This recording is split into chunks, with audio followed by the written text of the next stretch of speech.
This honorable court is now resumed. God save the Queen.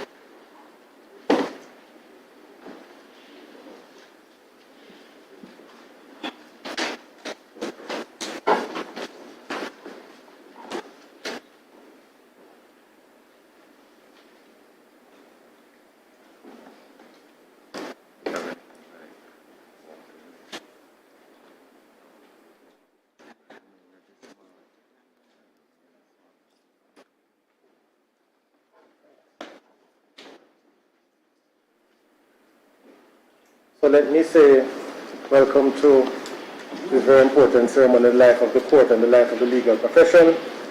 We begin by acknowledging judges of the Court of Appeal. 3 judges from the Court of Appeal are here with us this morning. Sitting to my immediate right, the President of the Court of Appeal, Honorable Mr. Justice Brooks. Then next to him is Justice Nicole Simmons, Judge of Appeal. Then we have Justice Batts, and then Justice Nicole Foster Pusey. And as you can see, we are endeavoring to sit in a manner consistent with the protocols established by the Ministry of Health and Wellness. The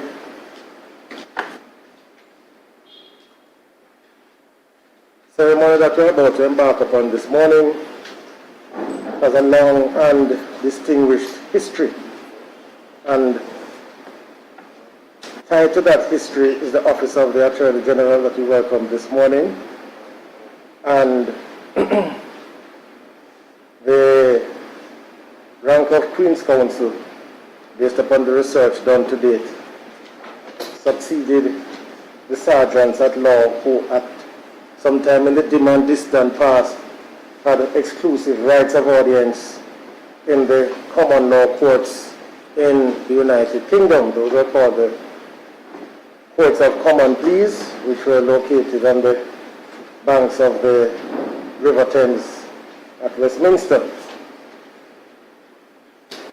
It is said that Elizabeth I created the rank of Queen's Counsel, and according to the history, Francis Bacon was the first person who was so elevated, and what that did was to give him precedence over the sergeants at law.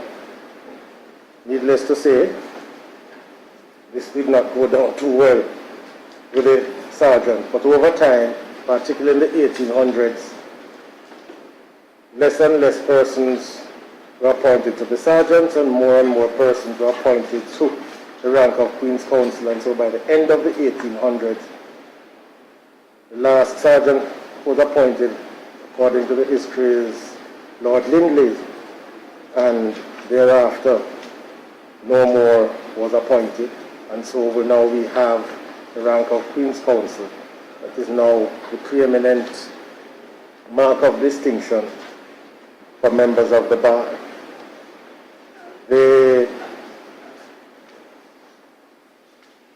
This morning, there are 2 of the 5 persons who are to be so recognized who are members of the Attorney General's chambers. And those persons are Ms. Marlene Aldred, Queen's Counsel, Ms. Althea Jarrett, Queen's Counsel. And as I indicated in my opening remarks, it's tied to the Office of the Attorney General. Now the question of, as time went on, when the Royal Courts of Justice established their dominance over the other courts, the question arose as to how would the Crown's business be taken care of and who would represent the sovereign in the courts, since the idea was that the sovereign could not appear in her own courts or his or own court other than in the capacity as a judge, which you know was tied to the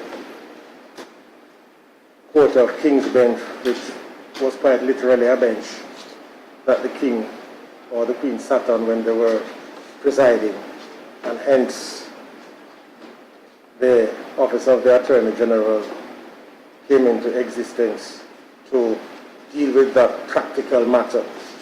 And intimately tied to that was the office of the Solicitor General, which from the research came into existence in 1939 through the Solicitor General's Act, which abolished the post of Assistant Attorney General and created the post of Solicitor General. One certainly has to go down in history as one of the shortest statutes ever passed in any parliament. Just 3 sections. And so we have the office of the Solicitor General, and that office plays a very significant part in the administration of justice, representation of the Crown, providing advice to government in all its manifestations to ensure that the government acts in accordance with the Constitution and laws, and they are aware of other things, while may not prohibit or inhibit their conduct, but may certainly have an impact on what it wishes to do. And so the Office of the Attorney General and the Solicitor General are very integral in that regard. Now, as I was preparing for this, we did a bit of further research and concerning how that has played out in Jamaica. Now, there is an opportunity now for some legal historian to begin to go beyond the 1962. Let us know more about what was happening between 1655 and then. But suffice it to say, in 1983, April 25, 1983, there was a press release issued by the then Ministry of National Security and Justice. And how did that came to be? Well, the preamble gives an indication as to what the controversy was. It begins, in view of the misunderstanding surrounding the appointment of Queen's Counsel and the demand for such appointments, the guidelines relating to their appointment, as agreed by the General Legal Counsel, are set out below. Before any further appointments are made, so that the procedure can be clearly understood by the legal profession and the public. And it reads in part, the award of Queen's Counsel will be confined to eminence in advocacy, without prejudice to the prerogative right of the Crown to make such awards as the Crown sees fit.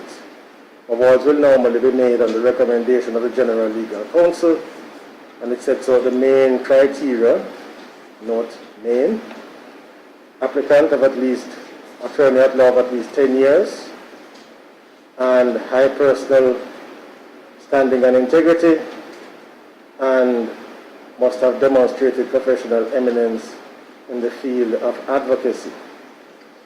And there matters stood for some time. But it appears that there was still some disquiet. And so in July of 1997, in the Gazette, we see now where this is the gazetted process, and it has remained so substantially since then, where it says the following procedures should be observed in respect of applications to the Governor General for the conferment of the rank of Queen's Counsel in the exercise of the prerogative of the Crown. So 1, all applications should be submitted to the Governor General through the Chief Justice, and on receipt of the applications, the Chief Justice will convene a meeting of the undermentioned committee, of which he is chairman. So first, the Attorney General; second, President of the Court of Appeal; third, Chairman of the General Legal Council; fourth, President of the Jamaican Bar Association; 5, President of the Advocates Association of Jamaica; 6, the Queen's Counsel appointed by the 6 members of the committee and who shall serve for a term of 3 years, renewable for 1 further term only. And the committee will be responsible for making recommendations for appointment of Queen's Counsel. And I wish to emphasize, to make recommendations for the appointment of Queen's Counsel. And then after the deliberations, it says here, their recommendations will be submitted by the Attorney General to the Prime Minister. And what the Attorney General receives is a formal letter from the Chief Justice in his capacity as chair of this committee, indicating the persons who are being recommended, and then that goes through the process and culminates with the letters patent being granted, and then we have the ceremony here in court to recognize the profession's way of recognizing the significant achievement that the persons who have been elevated to the rank of Queen's Counsel have achieved. There are 5 persons this morning, very worthy individuals, and just a brief word, unless I keep it very brief as to who they are and why they are here this morning. As I indicated, we spoke about the Solicitor General's chambers and have Miss Marlene Aldred, Queen's Counsel, Solicitor General of Jamaica, an attorney of many years standing, since it is not polite to refer to the ages of women, whether directly or indirectly. But suffice it to say, she has sufficient number of years to be considered to be elevated to the rank of Queen's Counsel. And she has been employed in the Attorney General's chambers since graduation from the Norman Manley Law School, and she has held various significant roles, performed very significant functions within the Attorney General's chambers. And this is largely behind the scenes, because you see, sometimes we tend to think that what happens in court is where it all happens. But it oftentimes, when we get to court, it is usually a breakdown that has caused us to be in court. So you may not see Ms. Aldred, Queen's Counsel, in court a lot, but it's testimony to the quality and value of her work and worth, so that there is little need for her to have the judges sort it out. So she has a diversified interest in law, and within the chambers she has worked in multiple areas such as intellectual property, international law, commercial law, dealing with constitutional matters, appearing before various tribunals, carried out a very significant role of assisting with the implementation of the legislative agenda of the government, and she also has a great interest in planning and environmental law and access to information. And we have the Deputy Solicitor General and Director of Litigation and State Proceedings, Director of State Proceedings, Ms. Althea Jarrett, Queen's Counsel, also a graduate of the University of the West Indies, Norman Manley Law School, and she has had a varied career in both the private sector and the public sector. So before she got into the business of law, the information is that she was assistant to the supervisor of the bank's loan processes in the then Jamaica Citizens Bank. And while there, she had oversight of the bank's internal audit programs for the branches that existed at the time. And eventually she assumed responsibility for the bank's trust and the merchant bank's loan processing departments. And it appeared that that experience led her to conclude that this was not for her, so she decided to pursue the study of law and the practice of law, and we are grateful for that decision made. So on graduation, and yes, she did prosecute in the criminal courts at Gordon Town, because there's this idea that unless you have done 1 or 2 criminal cases, your life as a lawyer is incomplete. So Ms. Garrett has done that. Then she went to the Fair Trading Commission, and the work of that commission there. And then she, I won't say followed in the footsteps, but she also went to the Eastern Caribbean, as another of our Queen's Counsel this morning did. She went to the Federated States Council with St. Christopher and Nevis. She engaged in civil litigation there in the Magistrates Court and the OECS Supreme Court. And that court divided the High Court and the Appellate Division. And from there she moved to Antigua, where her skills and reputation in civil litigation grew and expanded and became even more known. And so she returned to Jamaica, initially to the UDC, and then eventually, I would say, she found her true calling at the Attorney General's chambers, when there as a divisional director and in the litigation division in those chambers, and there she conducted important litigation, constitutional matters, judicial review, providing legal advice, and so on. And the litigation involved the Supreme Court, Court of Appeal, Judicial Committee of Privy Council. And since 2017, Deputy Solicitor General of Jamaica, Director of Litigation and State Proceedings, she now manages a team of lawyers in that division, and her appearances are less frequent, but just as telling when she does, and is able to assist the court and to remove this question of her formidable legal submissions when the persons are taken in by her quiet demeanor and charm, only to be left stumped when she has completed her submissions. And so she is a member of the Rules Committee of the Supreme Court and a member of the Disciplinary Committee of the General Legal Council. Then we go to, and you see, I have been practicing this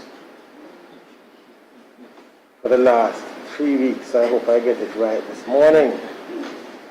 Not only the pronunciation, but also the meaning. So for those of you who were wondering all these years what these names meant and how they were pronounced, all will be revealed this morning. So mystery no more.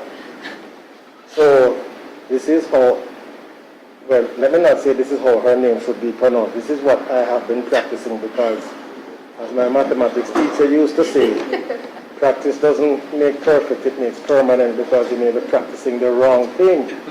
So this is it. It is Tanania Walata Salam Small Davis.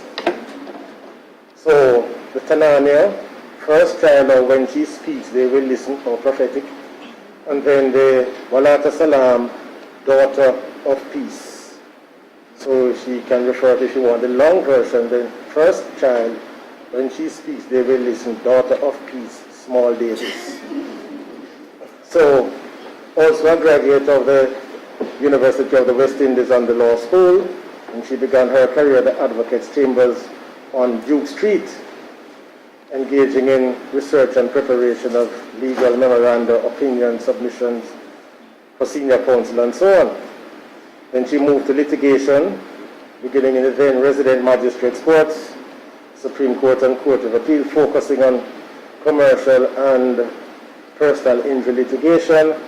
And for the persons who are here who have to represent the insurance industry, and you are beginning to wonder why it is that the awards have been increasing, you now have Mrs. Small Davis, Queen's Counsel, to thank for that, because she was successful in getting the first $1 million award in Jamaica. So the awards have not looked back since. So she traveled to the Eastern Caribbean as well, this time to the British Virgin Islands, where she broadened her experience and exposure, complex commercial litigation, cross-border insolvencies, international corporate disputes, and there her skills were developed even further by appearing against and with very senior and significant attorneys from the Eastern Caribbean in that area, and also from lawyers from other jurisdictions who practiced in those areas. Appeared in many significant cases in the Eastern Caribbean Supreme Court at both the trial and appellate levels. She has done arbitrations involving disputes. And for those of you who are interested in that, you may wish to ask her about this. Luxury Villa residential golf resort, there was a dispute there, also involving a joint venture agreement. And it is important for me to point out that at one point she presided as a High Court judge, I see here, assigned to Anguilla. And I do not know whether that experience was such that she decided that, let me return to the other side of the bench. But we are grateful for that, and she came back to Jamaica in 2012 and established herself the first-ranked civil advocate at trial and appellate levels, including the Judicial Committee of the Privy Council, and safe to say she's a counsel of choice and not by default. She's a member of the Disciplinary Committee of the JLC and a member of the Jamaican Bar Association, was Vice President of the OECS Bar Association, Commonwealth Lawyers Association, and so you can see from her experience, she has brought the wide breadth and depth of experience to the practice of law here. And so we move on now to Miss Arlene Larmon, Queen's Counsel, another graduate of the University of the West Indies and the Norman Manley Law School. And she, like the person who will come to next, Mr. Andrew Earl, began life as an associate in the firm of Rattray Patterson and Rattray. And let me pause here just to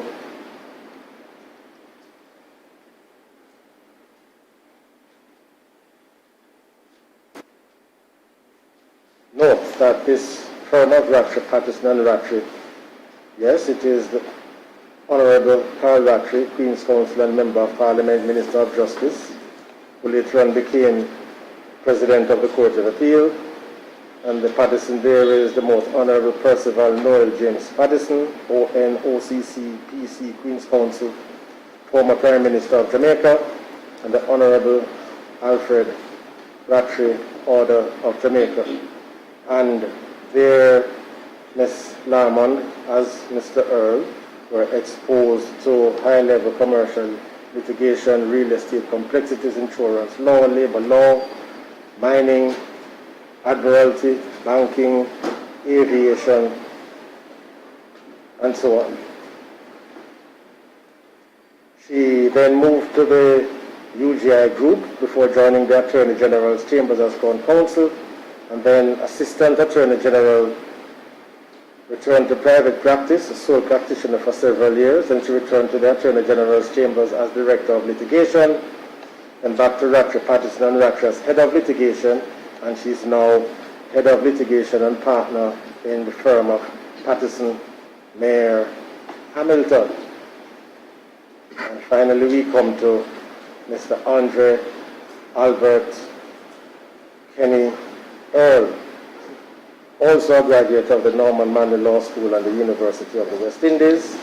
He's a certified mediator, notary public, member of the Society of Notaries Public of Jamaica, and as noted before, he began his career at Ratchet Patterson and Ratchet, with the exposure to which I have just referred. And for about 10 years, he was the partner in charge of litigation within that firm. And then he established his own firm, which bears his name, Earl and Wilson, where he's the managing partner and head of civil litigation. Mr. Earl has been involved in some significant cases in which he has sought to hold the executive and others accountable, as the Ministry of Education, the Queen's School Board, and the Manchester High School. And yes, he's a deacon at Bethel Baptist Church and volunteers at their legal aid clinic, and he also displays an interest in younger generation by being a mentor at his alma mater, Calabar High School. I'm going to hold it against him. And also a mentor at the University of the West Indies. So you will all agree with me that persons who are here gathered to be so recognized by the profession are all well qualified and deserving of this significant achievement. And so that having said, I did say brief remarks, but having said that, now invite the Honorable Attorney General, Mrs. Marlene Malahoo Forte, MP, Queen's Counsel, Attorney General of Jamaica, to propose Ms. Marlene Aldred, Queen's Counsel, Solicitor General. May it please you, my Lord Chief Justice, my Lord President of the Court of Appeal, my ladies foster Cruz, and secondly, my Lord Vice, my learned friends at the Inner and the Bar.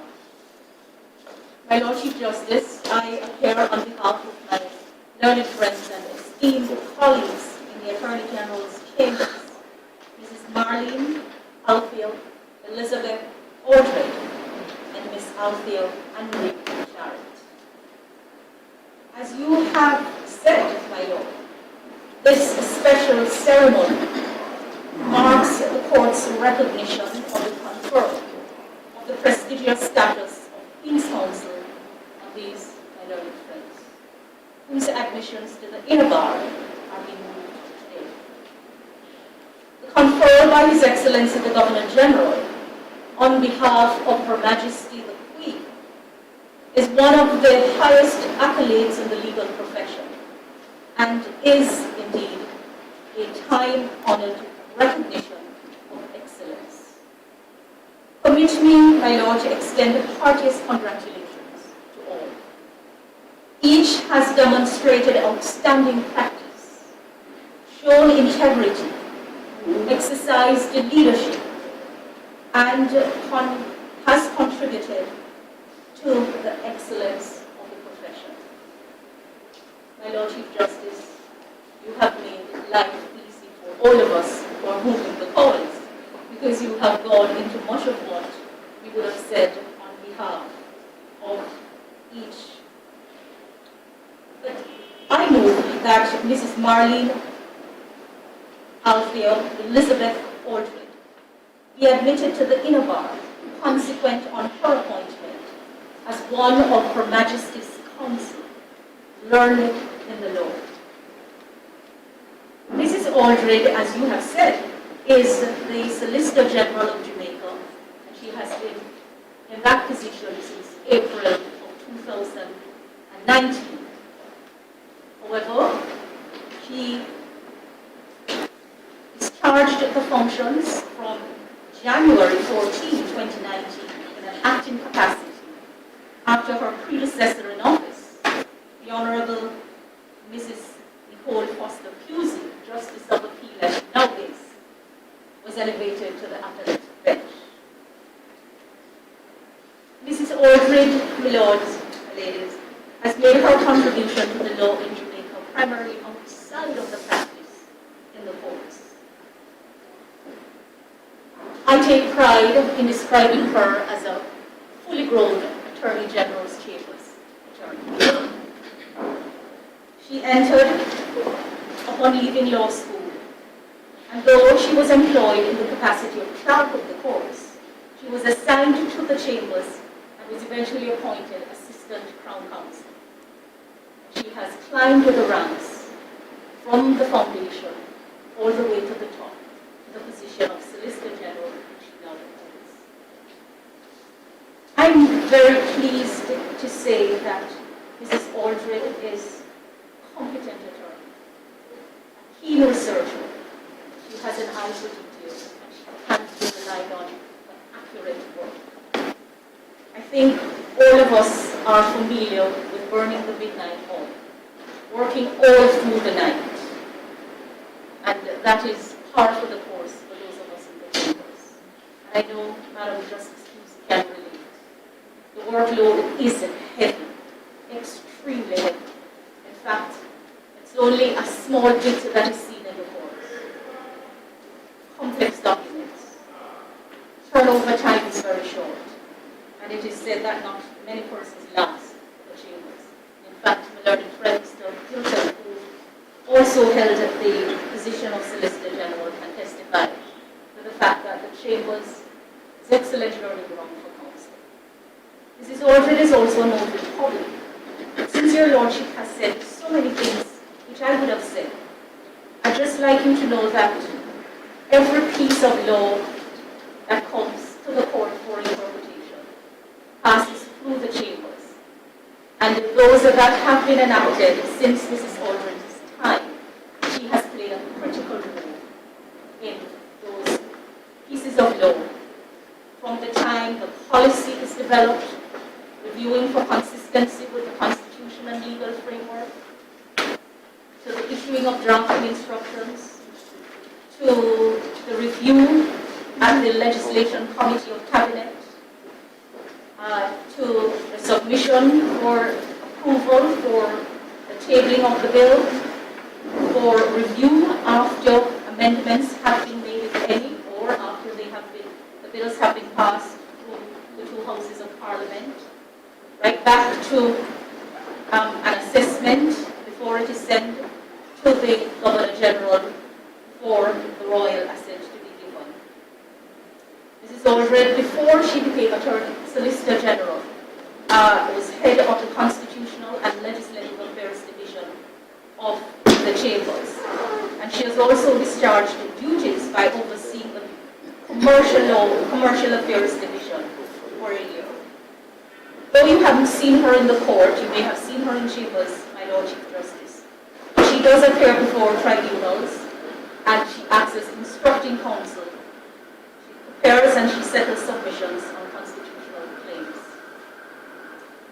Mrs. Aldred is a true public lawyer. You are a little shy to mention her years at the bar, but I think when I mention it, I say so with much distinction because she has over a quarter century of experience under her belt. So keen a student of the law she is, that whatever task is assigned to her, she will ensure that she gets additional training. And so when, for example, she was assigned intellectual property matters, she went ahead and took courses at WIPO, that's the World Intellectual Property Office, when she had to deal with international law matters. In fact, she benefited from special training as a fellow at the Geneva International Law Institute, where she did a series of seminars. More than anything else, my Lord Chief Justice, I can say that no Attorney General can discharge the functions of being the principal legal advisor to the government of Jamaica without a competent Solicitor General. It is the Solicitor General who is the administrative head of the chambers. Not only does that person, in the person of Mrs. Aldred and her predecessors in office, deal with the heavy legal matters of advising the government, the cabinet, the ministries, departments and agencies, and the rest of government. They also manage the administrative side of the chambers and the personal issues. Quite a bit of work, given the fact that we in the public sector suffer from a paucity of resources.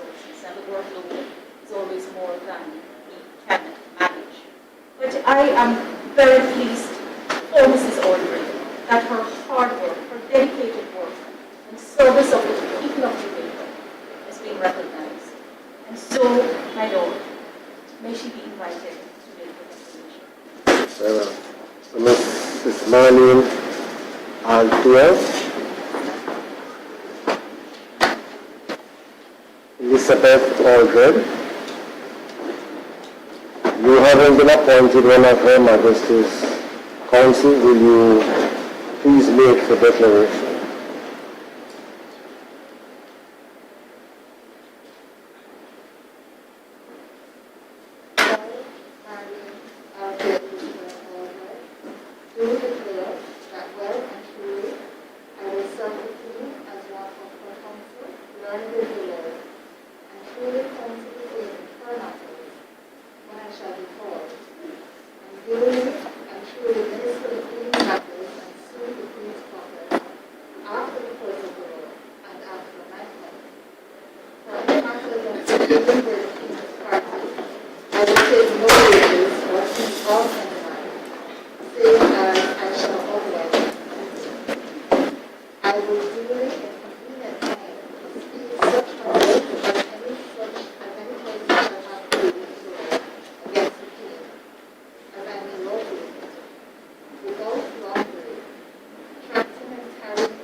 Ranford Graham, Queen's Council, I invite you now to read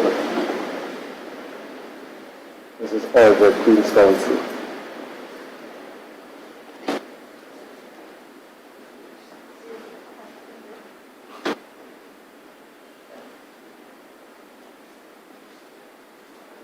I might invite you now to take your seat in the inner bar, but we'll accommodate you in the front here having regard to the COVID-19 restrictions.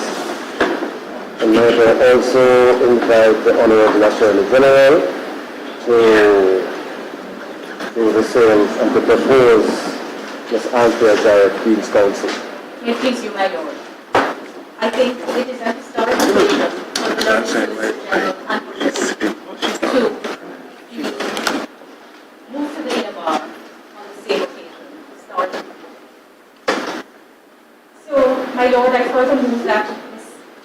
Althea Anne Jarrett be admitted to the inner bar, consequent on her appointment as one of Her Majesty's Council, learned in the law. Althea Anne Jarrett is a Deputy Solicitor General in the Attorney General's chambers with responsibility for litigation and state proceedings since September 2017 at that level. My Lord, you described her quiet demeanor, and I say she's a gentle giant. Beware, looks are quite deceptive. I've had the pleasure of working very closely with DSP Jarrett, as I call her, as I do with Solicitor General Earl. We have appeared in the Privy Council on numerous matters. She has a sharp mind. She is thoroughly au fait with the rules and practices of the court. Ms. Jarrett knows how to work under pressure. And she has appeared in many cases of jurisprudential significance representing the Crown. On behalf of the government, she has appeared in the matter of Dyer against the Commissioner of Customs and another, Meadows and another against the Attorney General, Advantage General Insurance Company Limited against the Commissioner of Taxpayers Appeal, the University of Technology, the Industrial Disputes Tribunal, Jamaica for Justice against the Police Service Commission and another, Jamaica Public Service Company Limited and the All Island Electricity Appeals Tribunal.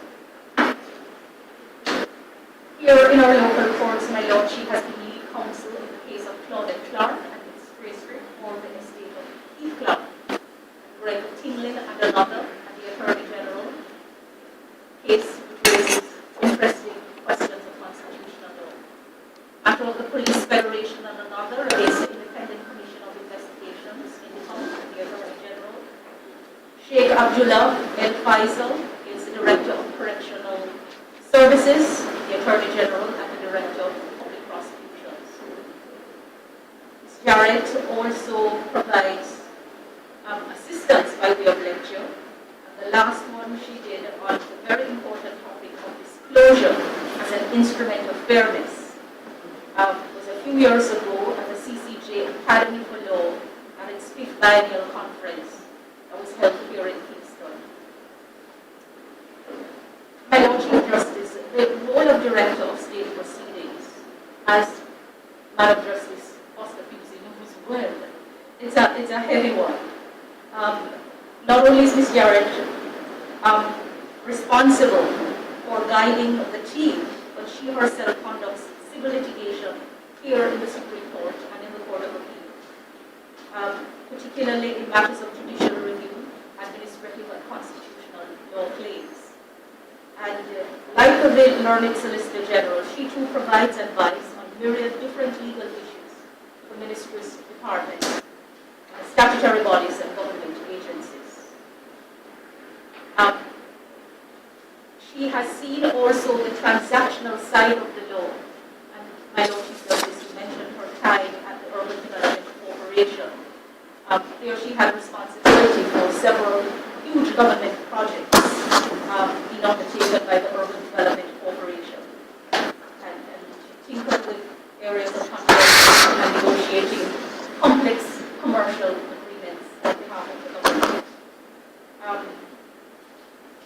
Her stint at in the private bar allowed her to hone her skills in a number of areas, including conveyancing and commercial law, offshore financial transactions,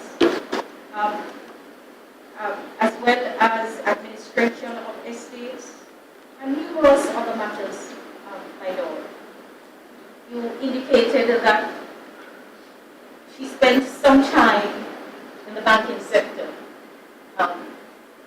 including in the position of an internal audit.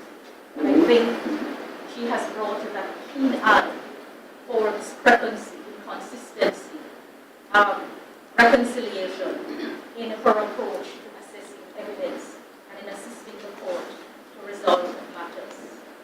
My Lord, it is a proud day for the Attorney General and the Attorney General's chambers, government legal service. I should mention that,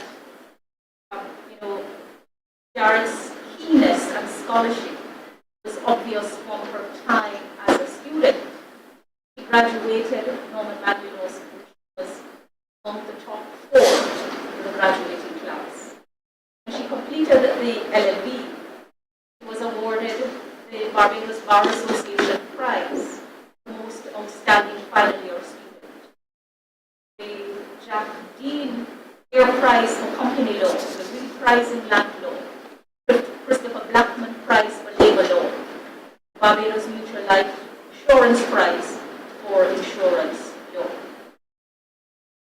Mrs. Jarrett, sorry, may she be invited to Thank you very much. I can now invite Ms. Jarrett.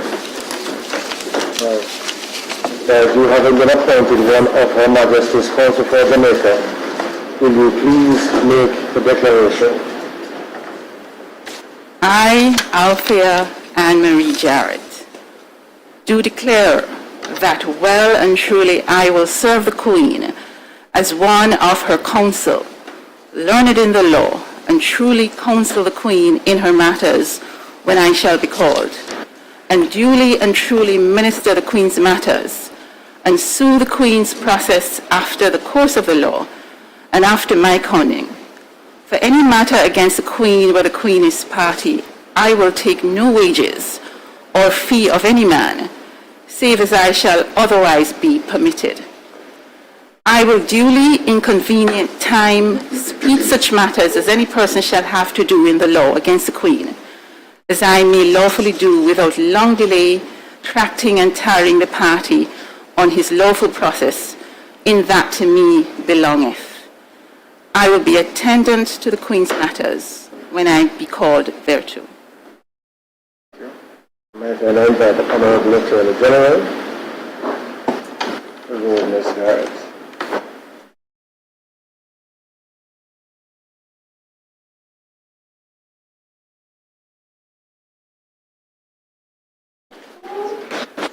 Might I now invite you to take your seat within the inner bar.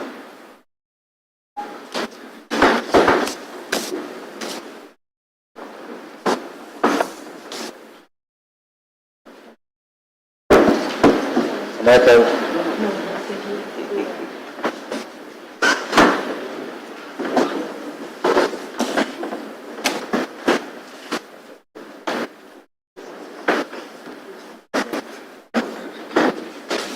And I invite Mr. Hugh Small to propose Ms. Pamela Banker Small Davis to this council. It is a matter of Chief Justice, President of the Court of Appeal, Justices of the Court of Appeal, and us.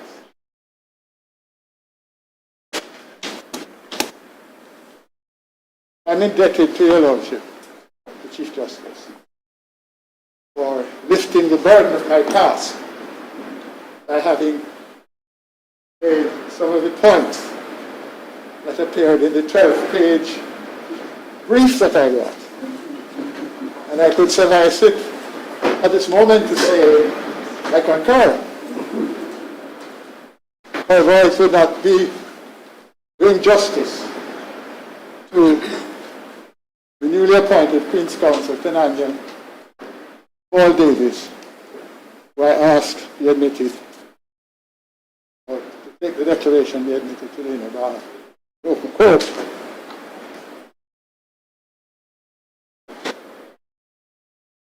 Tenanyan's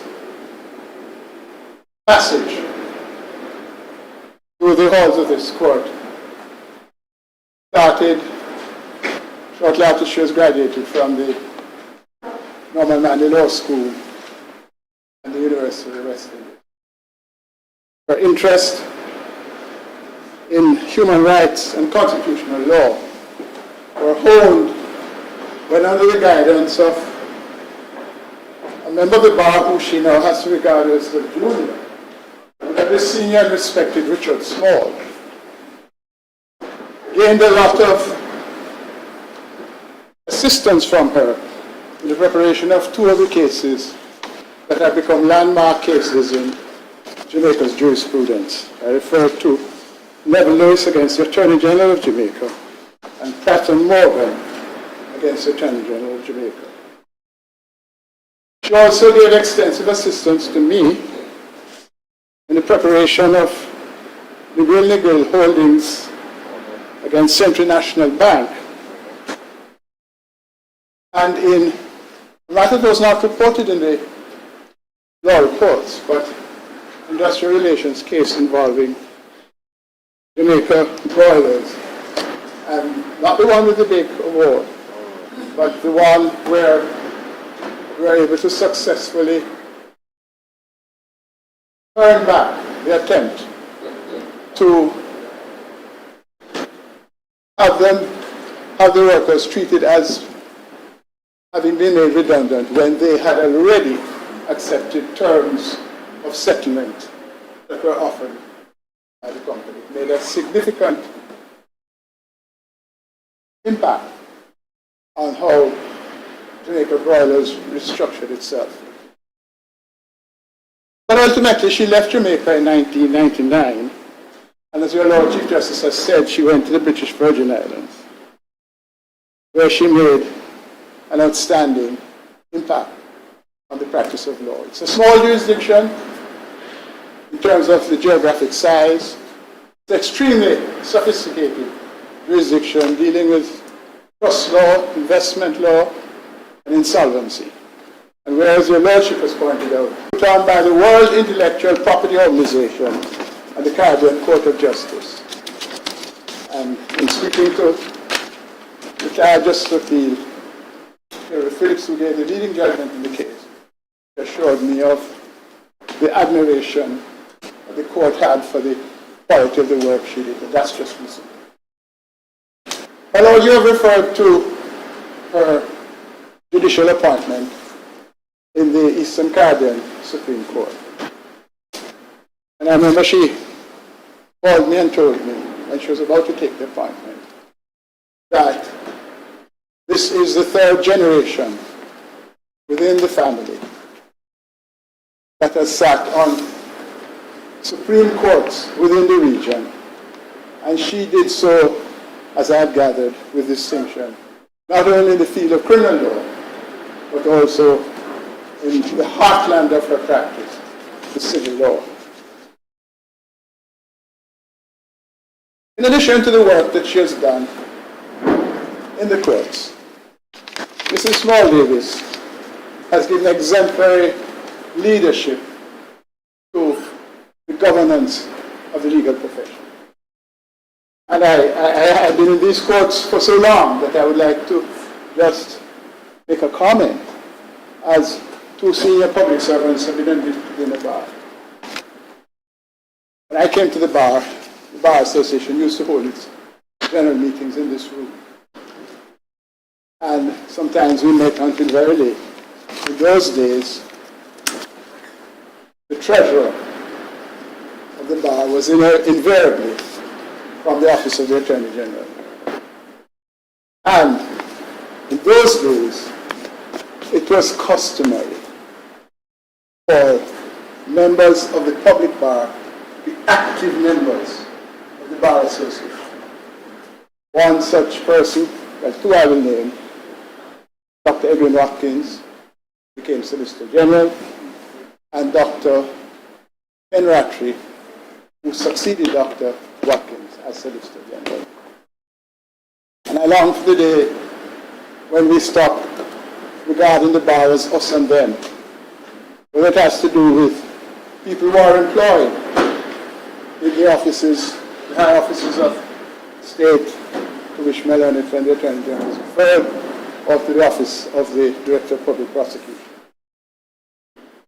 And Agnes Small Davis has served on the disciplinary committee of the General Legal Council since 2014. On the Bar Council since 2016, he served as President of the British Virgin Islands Bar Association for 4 years, and was the Secretary and Vice President of the Bar Council of the Organization of Eastern Caribbean States, BAR, between 2008 and 2012. He mentors, naturally. He's providing that mentorship not only at the law firm to which she's now attached, but to all younger members of the profession with whom she comes into contact. A role that she undertakes so naturally, because although she's not the eldest of her 7 siblings, she is the big sister to whom they turn for guidance. She has brought honor and distinction to her family. Her children are here in court, in the dock, in the, I beg your pardon, in the jury box, as is her husband. And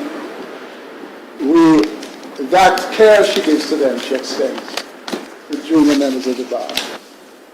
My Lord, I could say so much more, but having already indicated that I don't want to gild the lily, and it will be insufficient to merely say I concur, I ask the court to invite the newly appointed Queen's Counsel to make the declaration. Very well, sir. Mrs. Small Davis, you haven't enough time to one of Her Majesty's Counsel for Jamaica. Will you please make a declaration?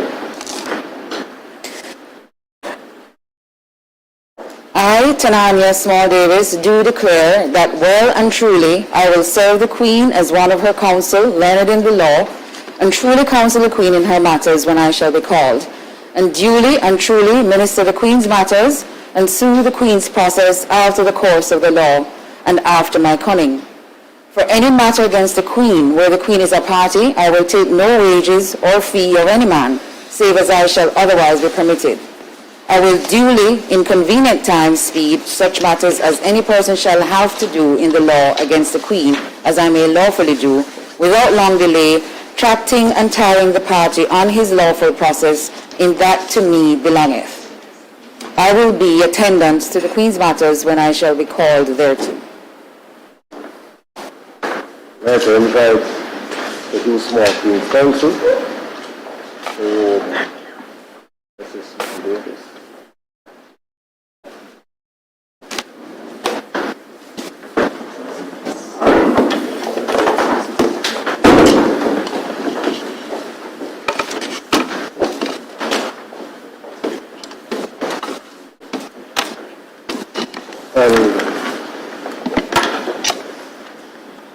Just by way of additional information, we are a partner in the firm of Livingston, Alexander and Levy, and apparently, from my understanding, took over the practice of the Honourable Mr. Justice Bax when she joined that firm. Right, I now invite Mr. Michael Hilton, Queen's Counsel, to propose Ms. Carly Lamond, Queen's Counsel. My Lord Chief Justice, my Lord President, my ladies, my Lord, it is my honor and privilege this morning to propose Ms. Carleen Claudia Lamond for admission to the Inner Bar.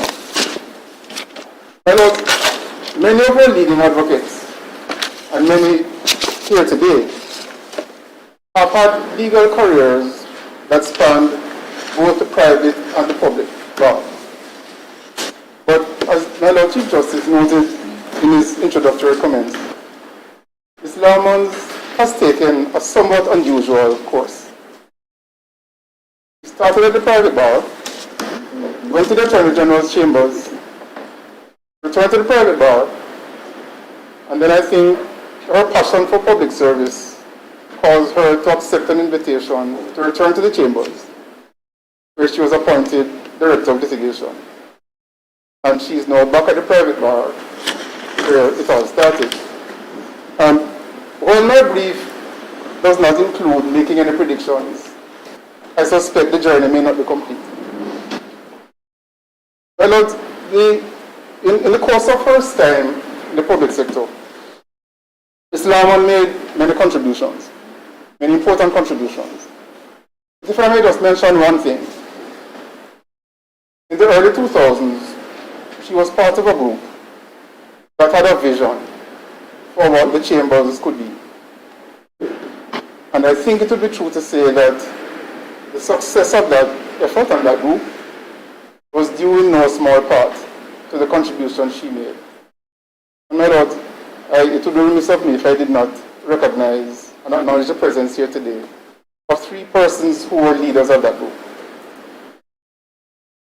The criteria for appointment as one of Her Majesty's Council includes leadership at the bar. And lawyers and non-lawyers often ask, what does that mean? Whereas one could refer, by way of response, to Ms. Lamond's CV. She has taught law students and lawyers, both formally as course director and then as tutor at the Norman Manley Law School for more than a decade, and informally in her mentorship of young lawyers over those years. She has served on the Rules Committee of the Supreme Court. She has chaired various committees at the bar, civil practice and procedure, constitutional and human rights, and various others. Like others, my lords, of our new appointees, she's a member of the Disciplinary Committee of the General Legal Council. And many of us, my lords, serve the profession in various ways. But few of those ways are as demanding as service on the disciplinary committee. Because not many of us would give up our Saturdays week after week in carrying out this very important but often thankless function.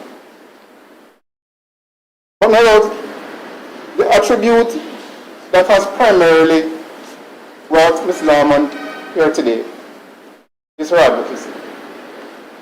Because as my Lord Chief Justice noted, from the very start of the creation of this office, of this rank of Queen's Counsel, preeminence in advocacy was the criterion that guided appointments, and that was a necessary component of elevation to this rank.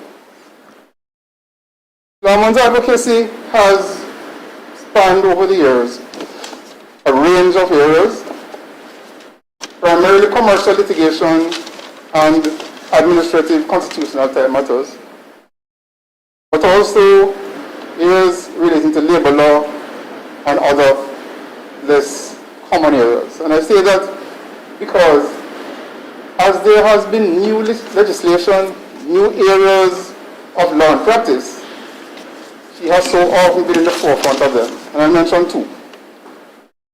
A few years ago, as your worships know, the proceeds of crime legislation came into being. It was a whole new area of law and practice, and an area in which not only did Caroline practice extensively, but also deliver presentations to the bar as to the implications and workings of new legislation.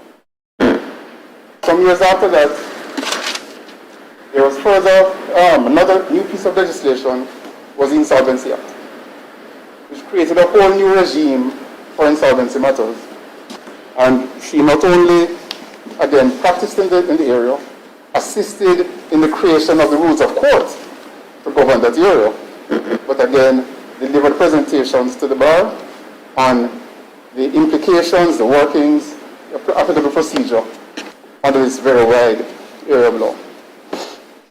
My Lord, in terms of the style and quality of her advocacy, whether she is appearing in this court or before the Court of Appeal, before a statutory or quasi-judicial tribunal, or before Her Majesty's Privy Council,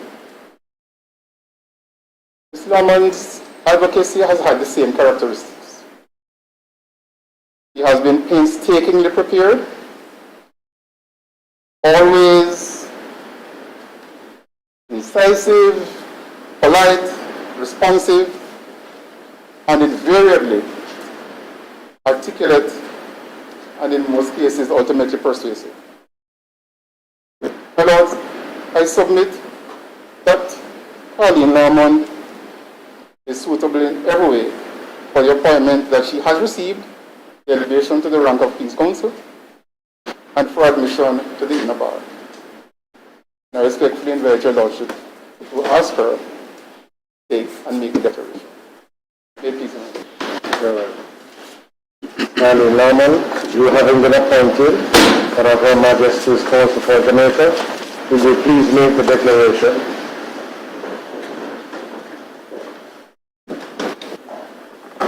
I, Caroline Claudia Lamont, do declare that well and truly I will serve the Queen as one of her council, learned in the law, and truly counsel the Queen in her matters when I shall be called, and duly and truly minister the Queen's matters, and sue the Queen's process after the course of the law, and after my cunning.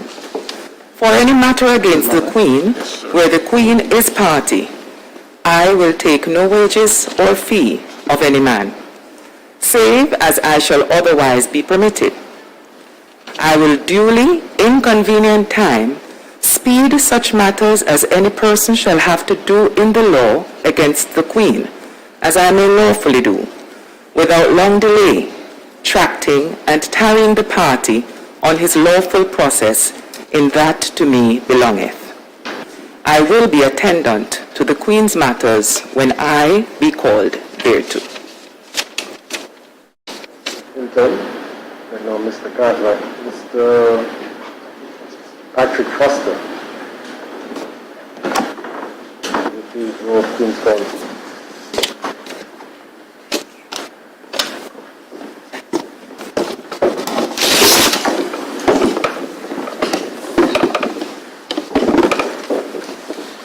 So take your seat within the bar.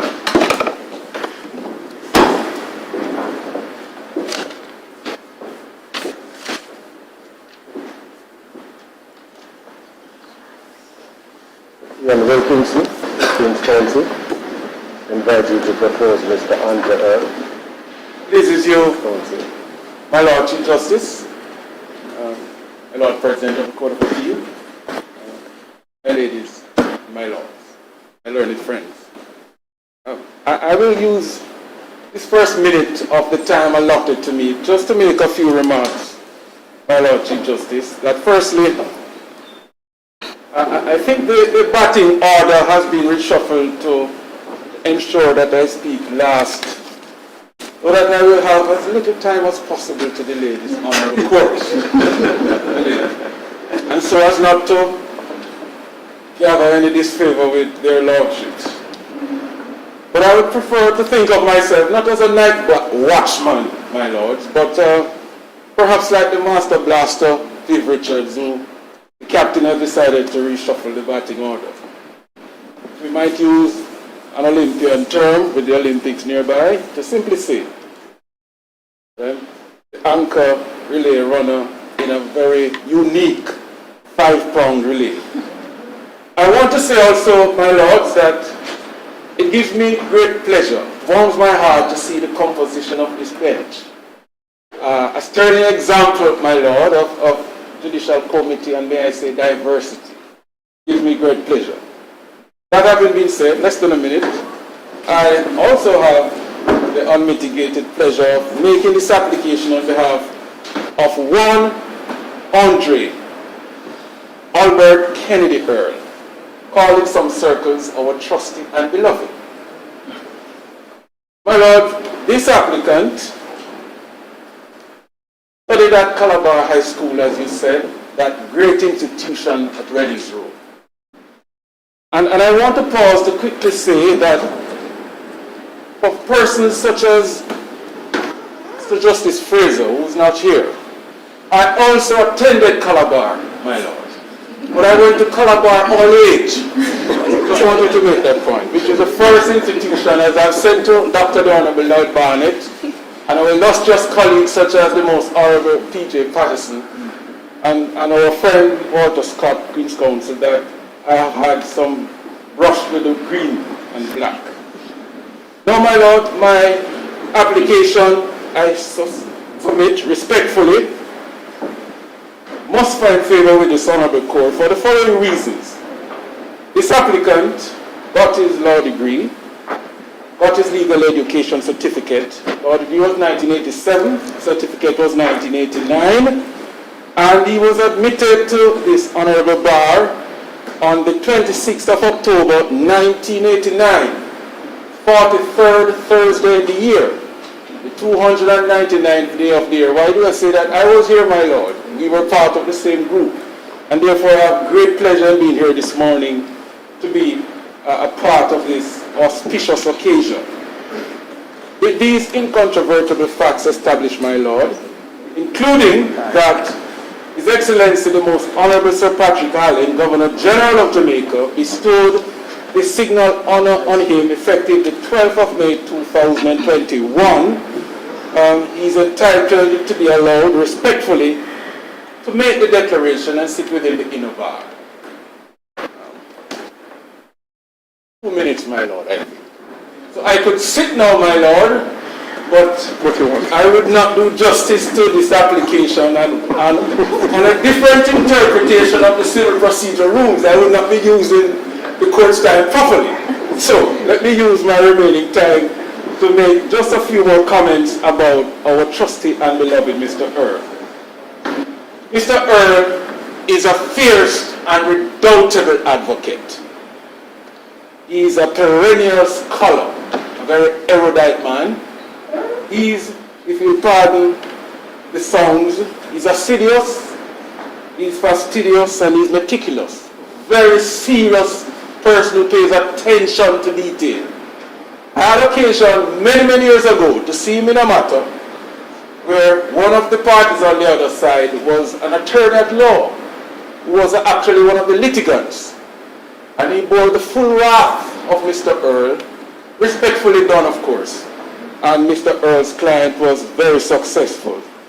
Don't know if you remember that matter, family matter. He's a multifaceted man with a civic and social conscience. My Lord Chief Justice, you mentioned a number of things, and I will not retrace those steps, but permit me to emphasize that he's very devout. Deacon, Bethel Baptist Church. I think I need to go to church more often. I might do so after 3, my Lord.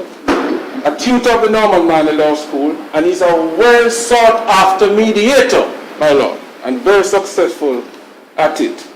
And many might not know, but he hosted a television show dealing with legal matters, not dissimilar to the style of Judge Brown and Judge Judy. My Lord, before I close, I'd like to say that this applicant, this wonderful product, is not just a credit to the legal profession. He's a credit to the entire Jamaica. And a lot of the benefit, I should say, let's use the term credit again, should go to his parents. One Joseph Albert Earl and one Pearl May Earl. Both of whom, on that fateful day in 1964, they do what parents do and allowed him to be produced soon thereafter. Joseph Earl, if you notice from his resume, he has a plethora of matters in cases involving teachers. Joseph Earl was an outstanding teacher, principal of 3 schools. St. Calabar, first principal of Jose Marti, I understand, back in 1977. And also, I think might have been the first of Ascot High School. And, you know, seeing my big brother, if I might call him that, Mr. Justice Batts on the bench. And I also saw Mr. Foster and Mr. Braham, my bigger brothers. He had 16 years preparation teaching at Kingston College. It prepared him for those sterling journeys. Mr. Earl and I have a lot in common. He's someone in whom this profession, the country, can be justly proud. I don't have time to speak of his avowed football prowess, as he would like us to think. When he said they called him Early Pearly, in reference to the pearl Helen. Yes, Mr. Earl is audacious enough to associate himself with the king. And his sister who's here, I gather, Sharon, well, he was called Early Pearl and his sister Early Pearly. Of course, a play on the name of his mother, Pearl May Earl. My Lord Chief Justice, if it pleases you, I respectfully ask that this very eminent counsel, this distinguished son of the soil, an exemplar to so many, be allowed to make the declaration and sit at the inner bar. Much obliged. Thank you very much. Mr. Andre Earl, you having been appointed one of Her Majesty's Council for Jamaica, will you please make the declaration?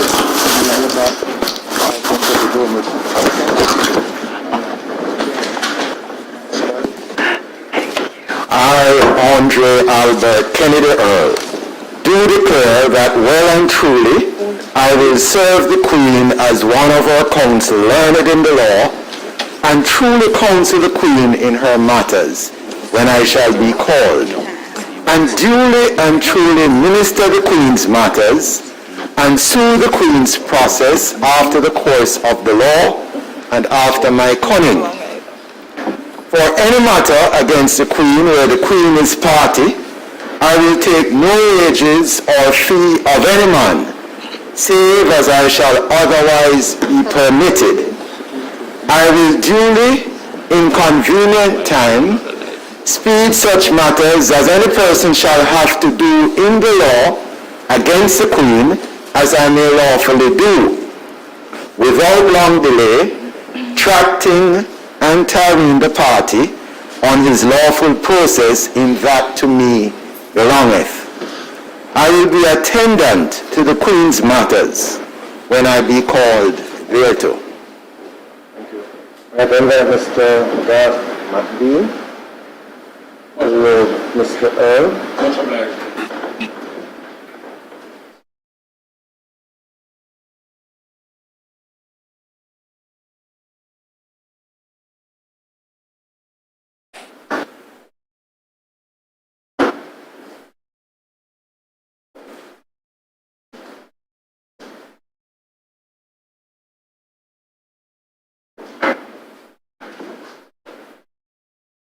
I then invite Mr. Earl to take his seat within the inner bar.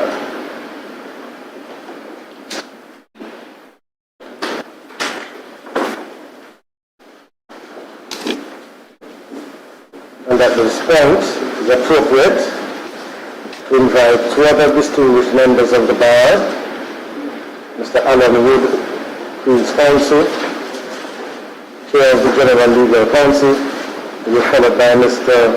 Alexander Williams, the newly elected President of the Jamaican Bar Association.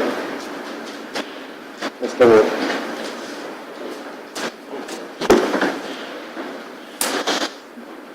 May it please you, my lords, distinguished guests, family and friends. The Chief Justice has traced the historical roots of the rank of Queen's Counsel back to the days of Elizabeth I. Much has changed since those days, but much remains the same. It is a rank, not an honor, and I'll explain why it's a rank, given to holders of high public office and to persons at the private bar who have achieved distinguished advocacy and leadership. And I immediately digress, if you will forgive me, to mention that Ms. Tananya Small-Davis is the sixth advocate of her firm to achieve this rank, carrying on the tradition of the redoubtable Justice Batts and former Attorney General Ransford Brown, who is with us today. And this is a bit of a historical record in the annals of the fused legal profession. It is a mark of distinction, not an honor, that is earned by hard and long years of hard work, dedication to the craft, and maintenance of standards of honesty and ethics. Many may be deserving, but it is given to very few. It is gained without indulging in gimmickry, PR, but by solid excellence, which is recognized by the members of the profession and in the public service by the government who these members serve. It is the maintenance of these standards that remain as true today as it was when the rank was first created. And that is why we sit today to recognize these 5 members who have now risen to the rank as counsel who have gained the distinction to sit at the inner bar. congratulate their families as their achievement could not be gained without their support.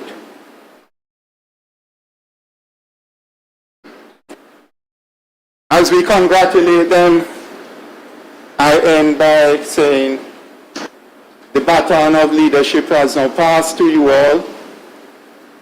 Take the weekend to celebrate while observing the bounds of COVID restriction, but back to work on Monday. Congratulations to you. The General Legal Counsel takes pleasure in extending our salutation. May it please you, my Lord. Mr. Williams.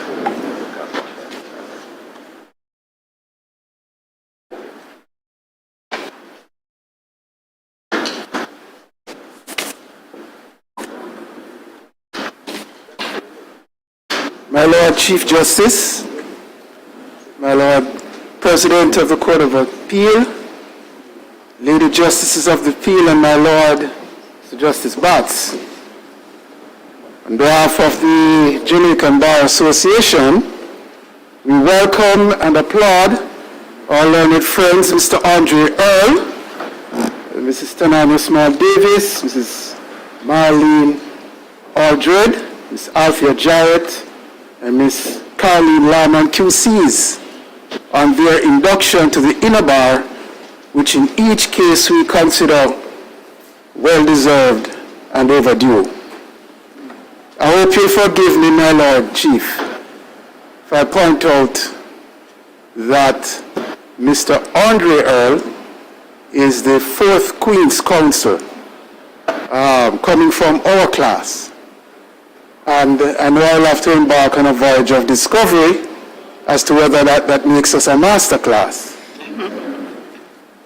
But I will make those inquiries, my Lord, but I personally am particularly pleased with the cadre of Queen's Counsel coming out of our academic year. It has been said that the leading rule of the lawyer, as for the man of every calling, is diligence. Word very apt to describe and associate with each of my learned friends. Diligence in the application of their duties to their court and their clients, service to the best of their knowledge, skill, and understanding, and the adherence to the hallowed traditions of the bar. I fully endorse previous speakers in tracing the history that has been contributed by each Queen's Counsel to this profession. Their elevation is well deserved. Permit me to say that their diligence will be welcomed in their advocacy for the preservation of the administration of justice. Not to say that there is lack of diligence in this area, but the more of us that comment on matters of general public importance affecting the administration of our courts, the rule of law, the maintenance of the honor and dignity of our profession, the better.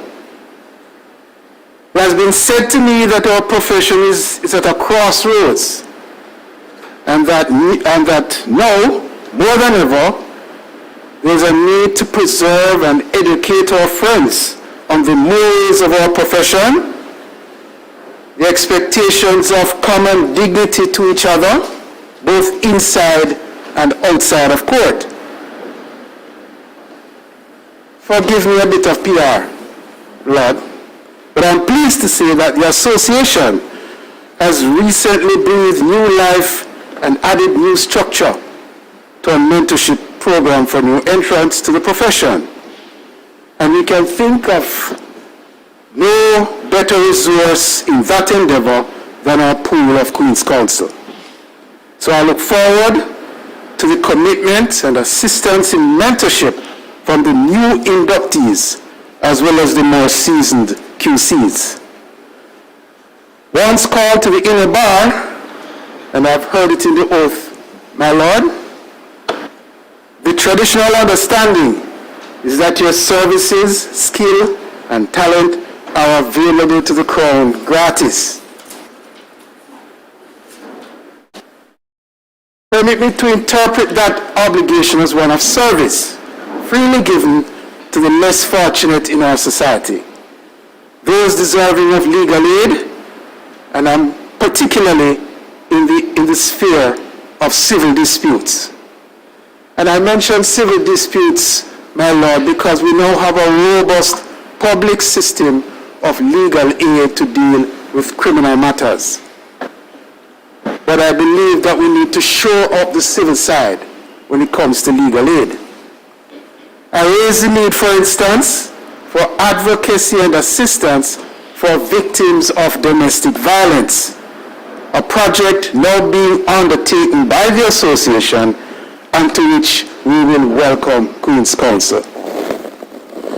So the Jamaican Bar Association on this occasion and in this venue, the Chief Justice's Court, seek the support of Queen's Counsel for mentorship, service to the less fortunate, and to champion the causes that will preserve and I'm sure Mr. Earl will appreciate this, balanced justice.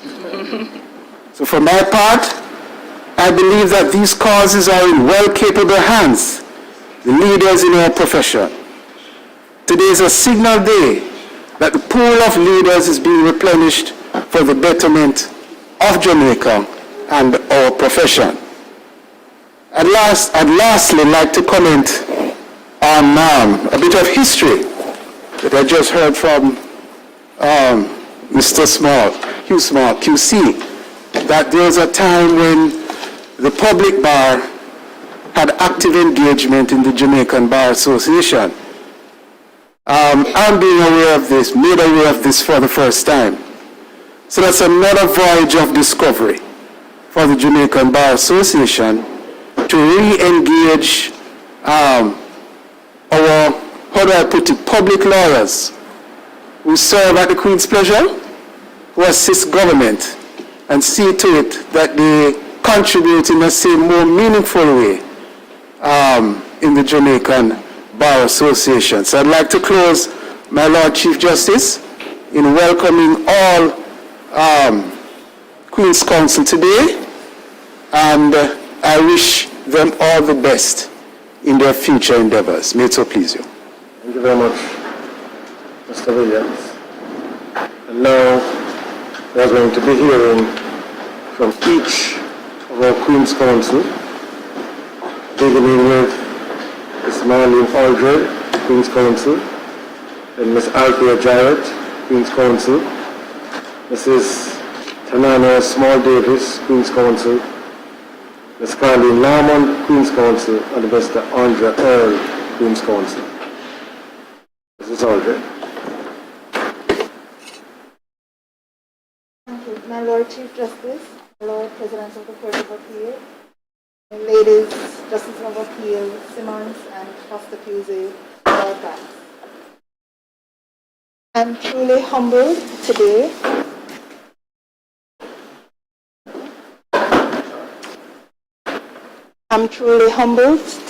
and I have to first start by thanking God. Without trust in Him, I wouldn't be here today. I have a very strong support system with my Anglican church family, who I have to also refer to, Church of Ascension Mona and the Holy Trinity Church Westgate, Montego Bay. I grew up in the church. My father, who is here today, Hollis Peter Lynch, is an archdeacon emeritus, and this is why I always have to put God first. It was my training, and this is always something that I have adhered to. I am grateful for the support of my family. My husband, Stephen, who is an attorney at law as well. My stepmother, who is also an attorney at law, Veronica Morris, is also here. And my son, Jaden, who I have counseled not to become an attorney at law. And I hope he listens to me.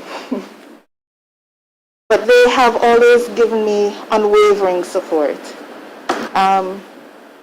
And it is true that the hours may be long, especially in the public service, and there are times when you don't feel the gratitude as much as you think you should. But at the end of the day, we know why we are here. We know why we do this work. And at the end of the day, I still am feeling very grateful almost every day. At the close of the day, I still give God thanks for what I'm able to achieve. I have had a long career, and I am also very happy that I have had strong female role models to guide me in this profession that is still somewhat male-dominated. And these very strong female role models, I won't necessarily call names, but two are here on the bench today, have shown me that you can be a strong and effective leader as a woman without being embarrassed about being female, without having to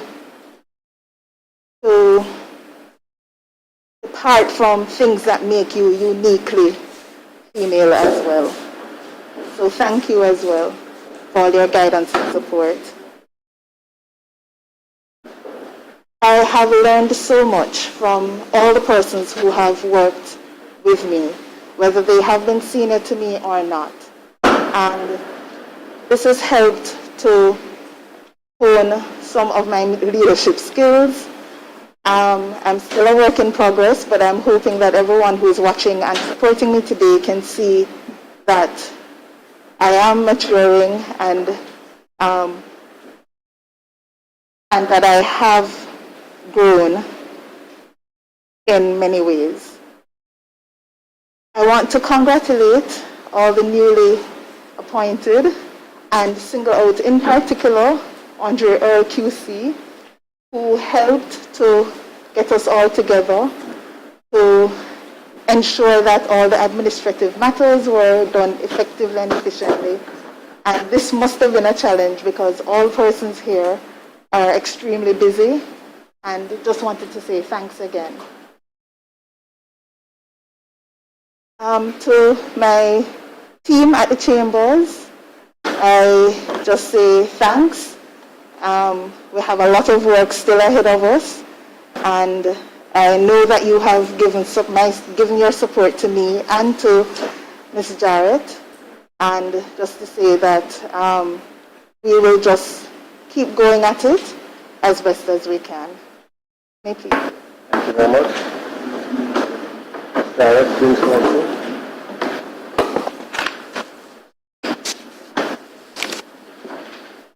My Lord Chief Justice, my Lord President, my ladies Foster Pusey and Simmons, and my Lord Bass.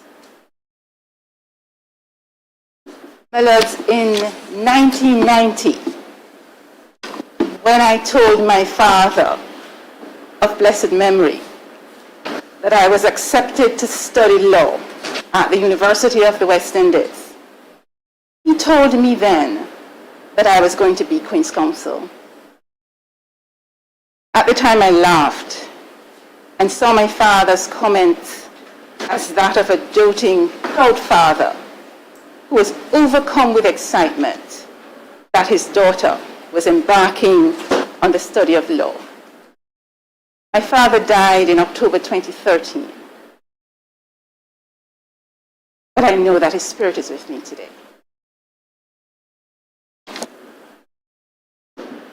The debt, my lords, that I owe to my family is inestimable.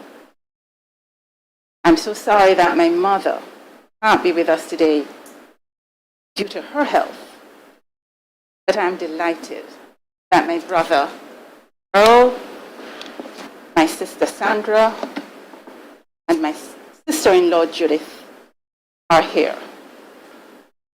I need hardly say, my lords, how grateful I am to them for being the most powerful and long-lasting influence in my life. My lords, today I stand on the shoulders of all the Queen's Counsel who have been called to the inner bar before me. I have to single out and thank the Honorable Attorney General for her unwavering support and generosity, and for proposing my call to the inner bar today. My lords, I spent several of my formative years as an advocate in the Eastern Caribbean, learning at the feet of eminent counsel to whom I owe an abundance of gratitude. It was there in our sister islands that I honed my skill as an advocate. I want to thank my lords in particular, Mr. Roger Ford, Queen's Counsel of Barbados, for the generosity with which he shared with me his skills as an advocate, his courtcraft, and his meticulous attention to detail in preparation for a trial. I will be forever in his debt.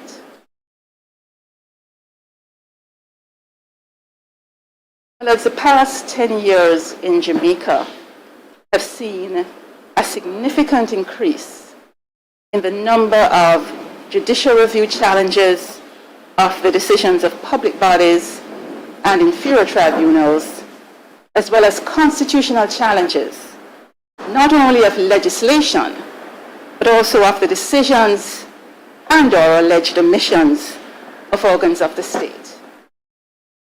While these legal challenges, my lords, invariably come to our desk at the Attorney General's chambers and add to our exceedingly challenging workload, they reflect, in my view, an enlightened consciousness and understanding by the public of the supremacy of the Constitution and the importance of the court in scrutinizing the legality of the activities of government and public bodies.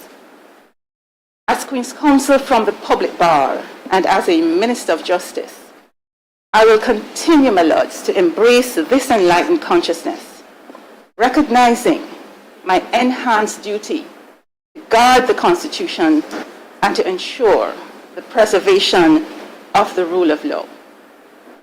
My lords, I know that as Queen's Counsel, I must use my advocacy skills and knowledge to discharge my overriding duty to the court in a manner beneficial to the public interest and in the pursuit of justice. My lords, I commit to continuing to play my part from the public bar in ensuring that there is fairness in the application of the law, equality before the law, and accountability to the law. I do recognize, my lords, the standard of excellence that is expected from me and from all five of us. And I commit to strive always to meet those standards in all of my dealings. I want to congratulate Andre, and I start with Andre because he's the male among us and he has been so instrumental in marshalling all our efforts. I know, Andre, I hardly responded to your emails or WhatsApps, but I know Queen's Counsel Alan Wood knows that very well. I congratulate you, Andre. I congratulate you. I think my passion is also evident to me. I'm so sorry. I congratulate Tananya and Marlene, the Solicitor General, and Carleen. Well, I'm so pleased to be called to the inner bar with such a fine group of attorneys at law. In closing, my lords, I say a very special thank you to the litigation team at the Attorney General's chambers, affectionately, my lords, called the Champions League. Lords, they're a hard-working and dedicated group of public servants who oftentimes do not get the recognition that they deserve. Today, my lords, I share this honor with them. May it so please. Thank you, Queen's Counsel, Mrs. Small Davis.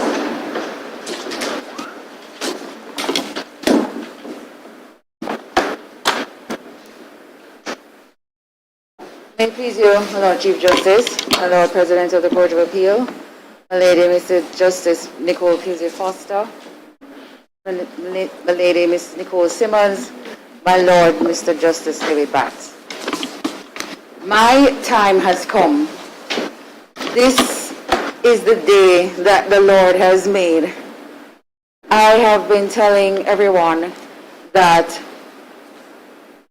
from the time, before the time I was called to the bar, it has been my aspiration to be elevated, to be given the rank of Queen's Counsel.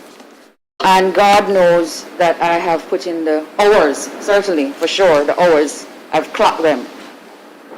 But what I've thought about ever since I got that letter from King's House is that I have had the benefit of a consistent benefit, starting from the time of my great-grandmother, Alma Taylor, of everyone around me unfailingly believing in me, believing in what I can do. And what it has taught me, what it has shown me, what it has reinforced is that if you have people believing in you, supporting you along the way, then you shall achieve. I mean, we've all seen the viral videos of those children attempting some activity, and their teammates, they might fall down, they stumble, they get back up because somebody's cheering them on, because somebody is believing in them. And I recognize now that that is the greatest gift that I've got throughout the entirety of my life. It starts with family, it's going to end with my family. I started with my great-grandmother, mentioning her, who has had a great admiration from the time of telling me stories about Norman Manley QC. Having attended at court, those were the days that the entertainment meant that you would go to court to sit and listen to a case. You didn't have to go on YouTube or TikTok in those days. You had to go to court. That was part of the primary sources of entertainment and also education, I would say.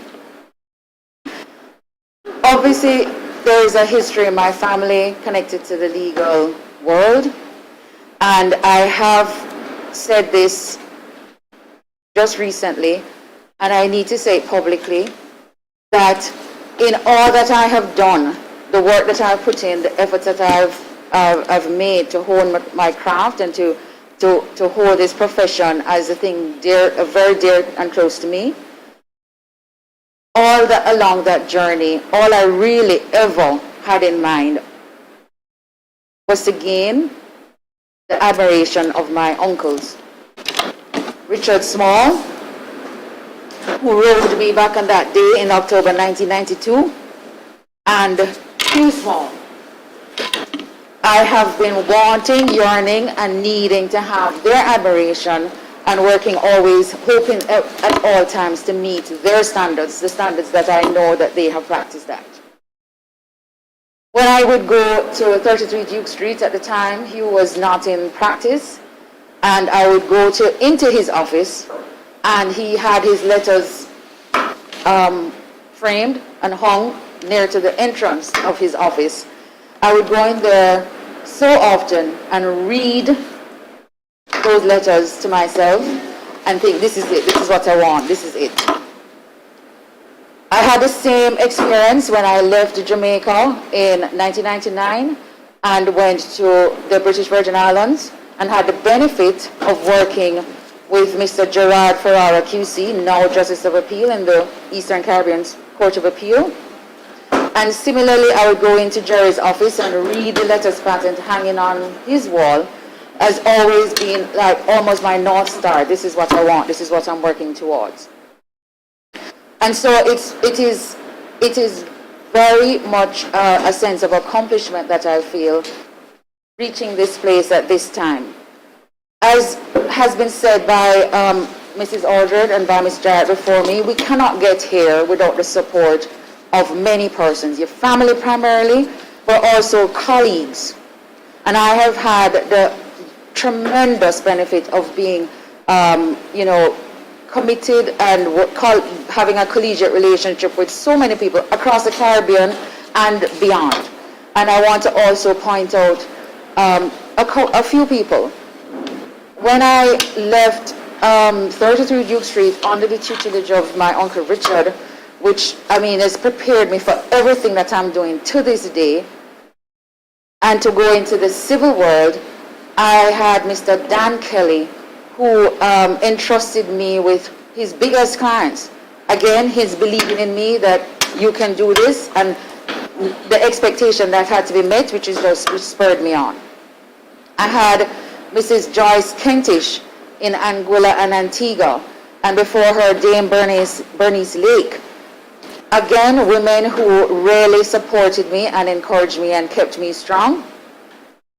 I came back to Jamaica, and I had close encounters with a legend, R.N.A. Henriquez. And that was also something that each of those experiences is just something that prepared me.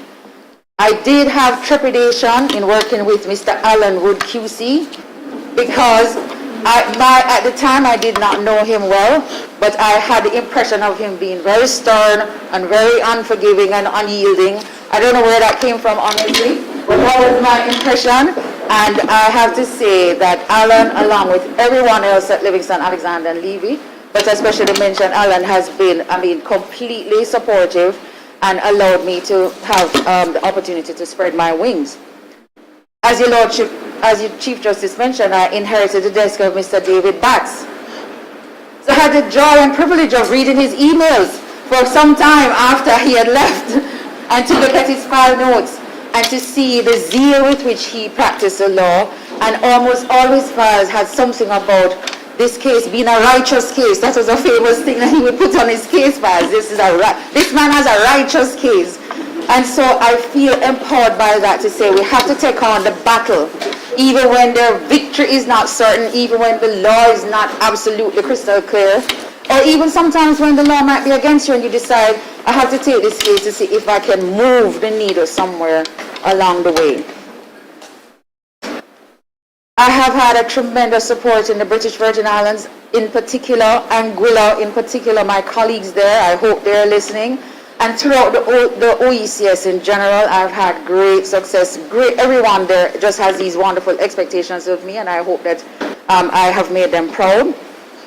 And I want to get to the point now where to mention Mrs. Pamela Banker, who I hoped could have been here today. That was the first ceremony which I attended of the induction of Queen's Counsel, her induction. And it left a mark on me, because at the time she mentioned the struggle, how much more difficult it felt being a woman to reach that level, what you have to put into it. And she singled out her housekeeper, who she said took care of her family at times when she would be on the grind. I never forgot it. I thought about it often, as I'm sure that my husband has also thought about it, because I've mentioned to him. I think it was she who said that she needed a wife, somebody to take care of, not a husband, a wife, somebody who could manage. And sometimes I felt that way as well. And I salute her, because each of us that is here now today, we are in the club now, and we know what it takes to have achieve this ranking. And I think that the court and the rest of the bar should be pleased to know that each of us has committed and remains committed to uplifting the practice as best as we can. The greatest price, though, is the one paid by family. The sacrifice that is made personally pales in comparison to the sacrifice that your family has to make in order to support you in this journey. My husband is a lawyer, Ricky Davis. You know him, probably know him better as a cricketer than anything else, I think he would like to say. That he has given me the space to be me, to allow me to do what is necessary, put in the time and not, make it be an overwhelming problem. My children, Joshua, Nicholas, Asha, they've paid a very high price for what it has taken for me to practice at the level which I wanted to and hope I've been able to practice at. And my mother, who is the quiet one amongst us, hardly speaks, but she is a rock, the solid foundation that is just a quiet one in the family. Not saying a lot, but you can count on her and she's there. Thank you to each of you. I appreciate and love you. And that leads me to the place that I'm at now, one of Her Majesty's Council. And I was very grateful to hear the remarks made by our President of the Bar, because what has occurred to me, thinking time and over again about this duty of serving the Queen as one of her council. What does it mean for me? I remember being on a flight and watching that movie, Thurgood. Actually, it was called Marshall. And feeling at the end of the movie as though my life and my practice has been like a puff of air. I've not done anything to contribute in a meaningful way to the day-to-day lives of people. And I do want to commit publicly to using the rank that I've got now to be able to take those kinds of cases and take up those issues and to speak more publicly on issues that concern us as citizens of Jamaica, particularly persons who are not able to retain lawyers of their own or causes in which it will help the louder and stronger voice that can be given to it.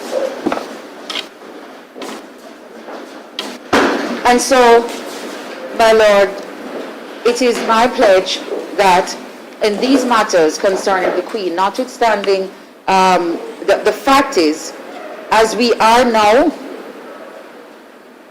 counsel to the Queen, and as it says here, truly counsel her in her matters as I shall be called, and I'm sure the Queen will agree with me that that means that matters, counsel does not mean telling her what necessarily she wants to hear, but counseling her properly, advising, including in issues that might be difficult ones to grapple with.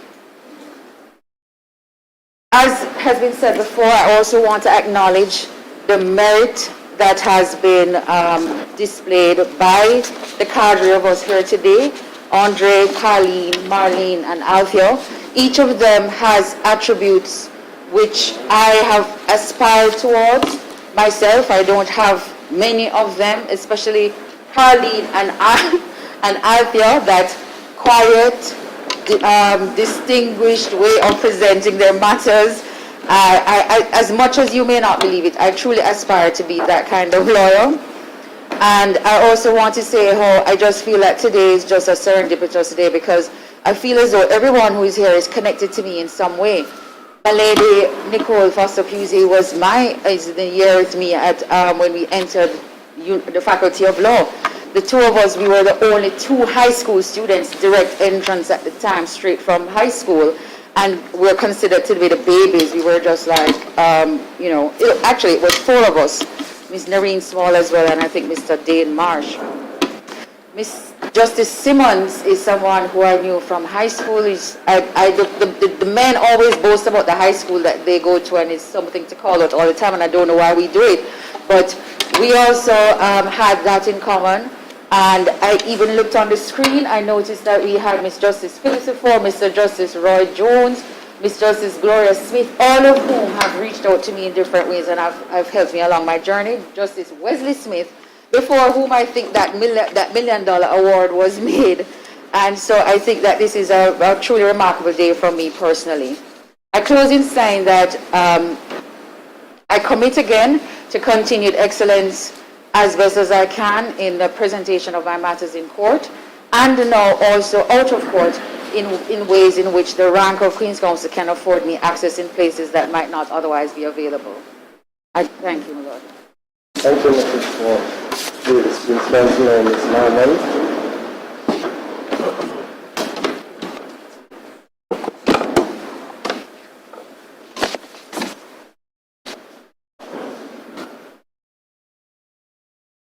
My Lord Chief Justice, my Lord President, Justices Foster Pusey and Simmons, my Lord Bass.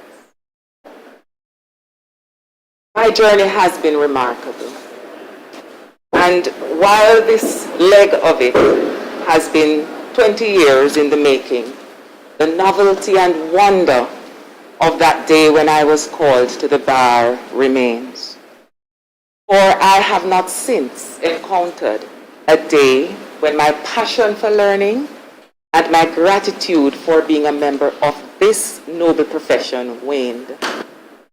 I thank my Heavenly Father who determined that this would be my path, hills and valleys included. Within this overall experience, there are so many fascinating subset experiences, as I will call them, each impacting the other. I start with my parents. I have vivid recollections of how their lives appeared to me as a child. They were busy, defying odds, giving me space to grow, learn, and achieve. To have them here with me in this moment is deeply satisfying. My father dared to dream for himself, for his wider family, but especially for his children. And my sister, Camelia, who is also here and of counsel, can attest to that. But Daddy did more than just dream. He implemented through consistent, disciplined, methodical hard work, at times to the dismay of my siblings and myself, also with a fair amount of frugality. But his support never wavered, even when it was to give me that well-needed reality check that led to a few come-to-Jesus moments.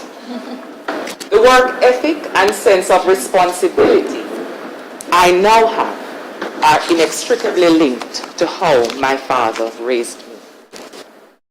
My mother is one of the best early childhood educators I know. A civic-minded person, she made sure I was aware of culture and history. My comfort as an advocate in the courtroom and in other public spaces have taken years of practice, but I assure you, it started with Mommy's steadfast commitment to my participation in every possible public, parish, and church event that required oratory. Yet another subset was my experience at Hampton School for Girls. There, I would encounter a 5-word motto that informs the approach to all I have since done, with utmost courage and courtesy. The time spent there, as well as my 6th form years at Belair School, left with me lifelong friends, some of whom are members of the profession, sharing in today's achievement. I'm immensely blessed to be able to celebrate this moment with individuals at the bench and bar, both retired and currently serving, who have inspired me. I'm fortunate to have practiced both at the public and private bars with individuals whose legal acumen and human spirit have helped me build resilience, patience, and understanding. The colleagues with whom I share today's honor represent a fine mix of those individuals. I entered the profession under the tutelage of Andre Earl at Rattray Patterson Rattray. Miss Tavia Dunn of Council and I quickly learned, with the trepidation a junior at time feels, that Andre had 2 key guiding principles. Attention to detail, as Mr. Wilkinson QC mentioned, and I'll mention another, detailed attention. And I must thank Andre, as did my colleagues, for the attention to detail and detailed attention in ensuring that on our part, the ceremony flows smoothly.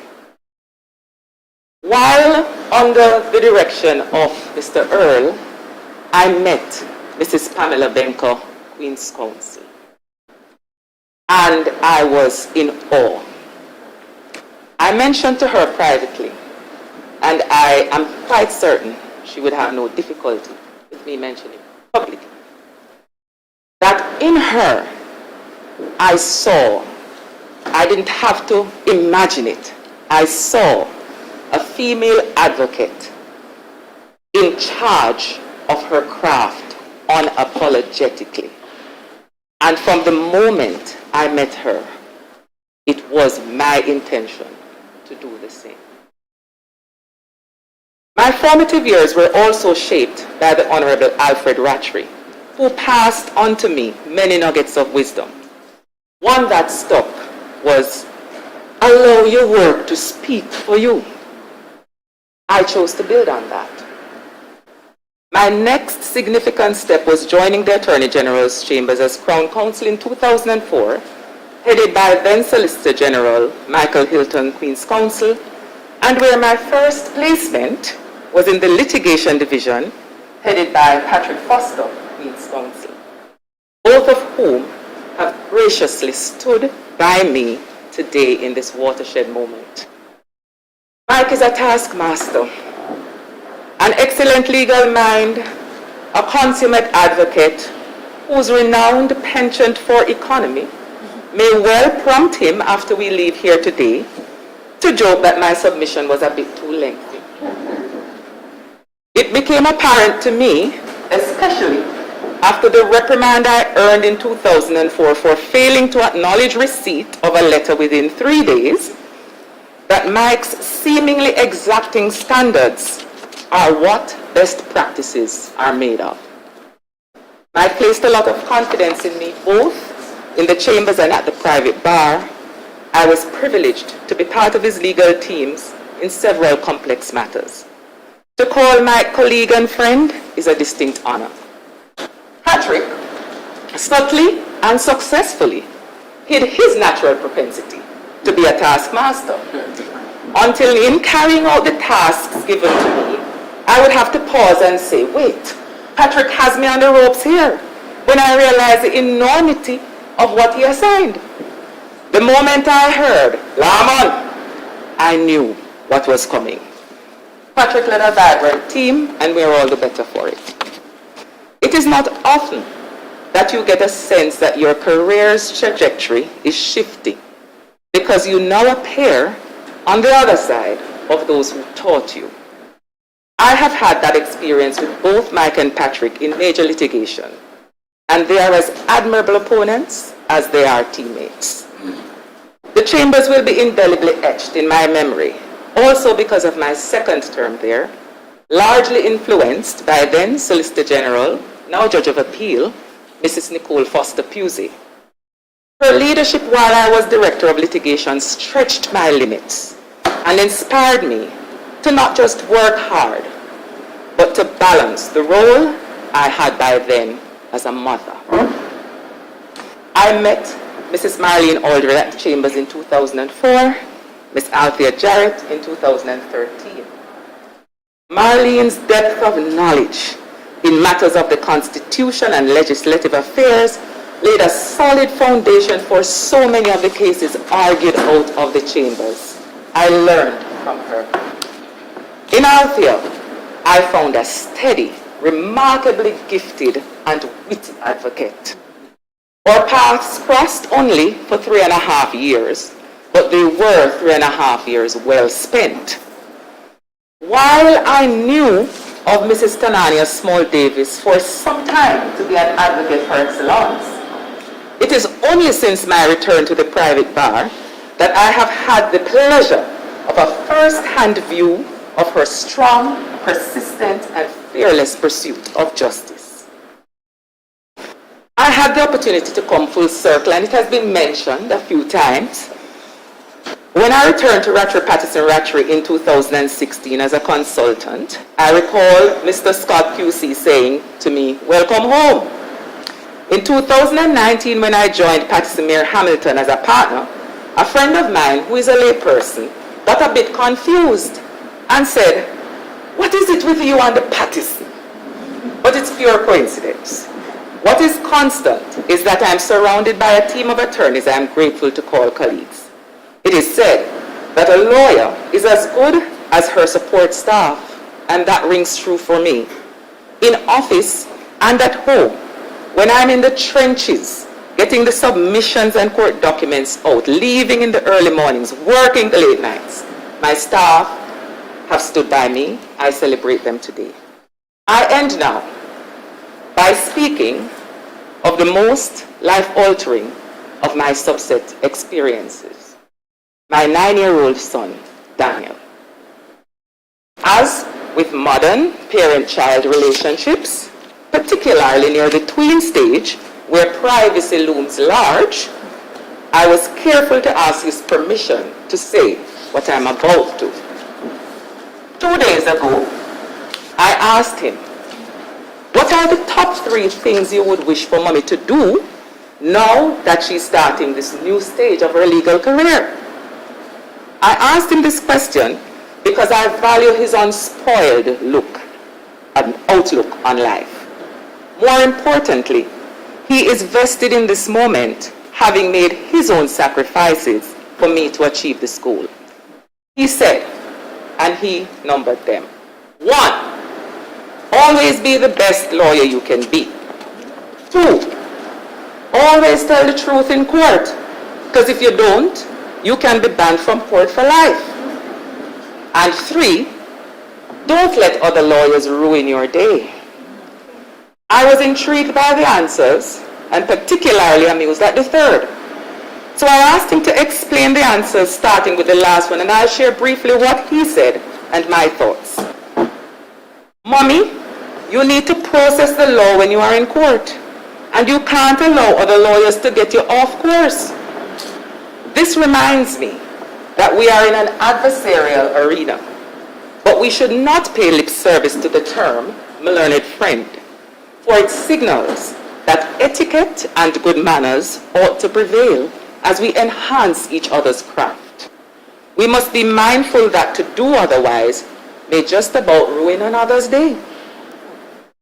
Always tell the truth in court. Mommy, you have trained hard to become a lawyer. I would never want to see you lose your profession. When you tell the truth, you help your country. In our national anthem, we pray, justice, truth be ours forever.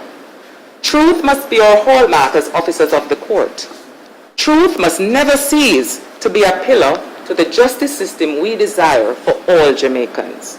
3, always be the best lawyer you can be. He said, you should aim for higher limits. Even though you are now at the highest level that there is as a lawyer, you must always improve your skills in the law. A reminder to keep an open mind to learning. I laud the collective effort and progress we have made in the formal construct of continuing legal education, but we each have an individual responsibility. We must recognize that one sure way of discharging that responsibility is to teach and in turn learn from our younger generation of lawyers. In that regard, I wholeheartedly endorse the Bar Association's mentorship program, and I'm fully committed to being a part of it. I have benefited immensely from the guidance of eminent members of the judiciary and the bar, some of whom are here today physically and remotely. My fervent wish is, and has always been, that I can be to others what those members of the profession have been to me. If it pleases you, my lords. Thank you very much, Mr. Norman Queen's Counsel. And now Mr. Earl.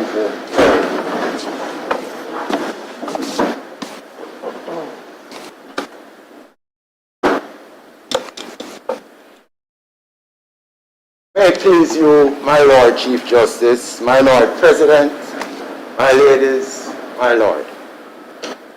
In the beginning was God, the foundation. God has worked in my life in more immeasurable ways than I could ask for or imagine. From Calabar to the inner bar, He has been and continues to be my guiding light, my rock, my refuge and strength. To Him be glory, praise, and thanksgiving for His sustaining grace through life's potholes and pinnacles, failures and fortunes, trials and triumphs. How did my career construction from foundation to furnishings alliteratively unfold. And God said, let there be family.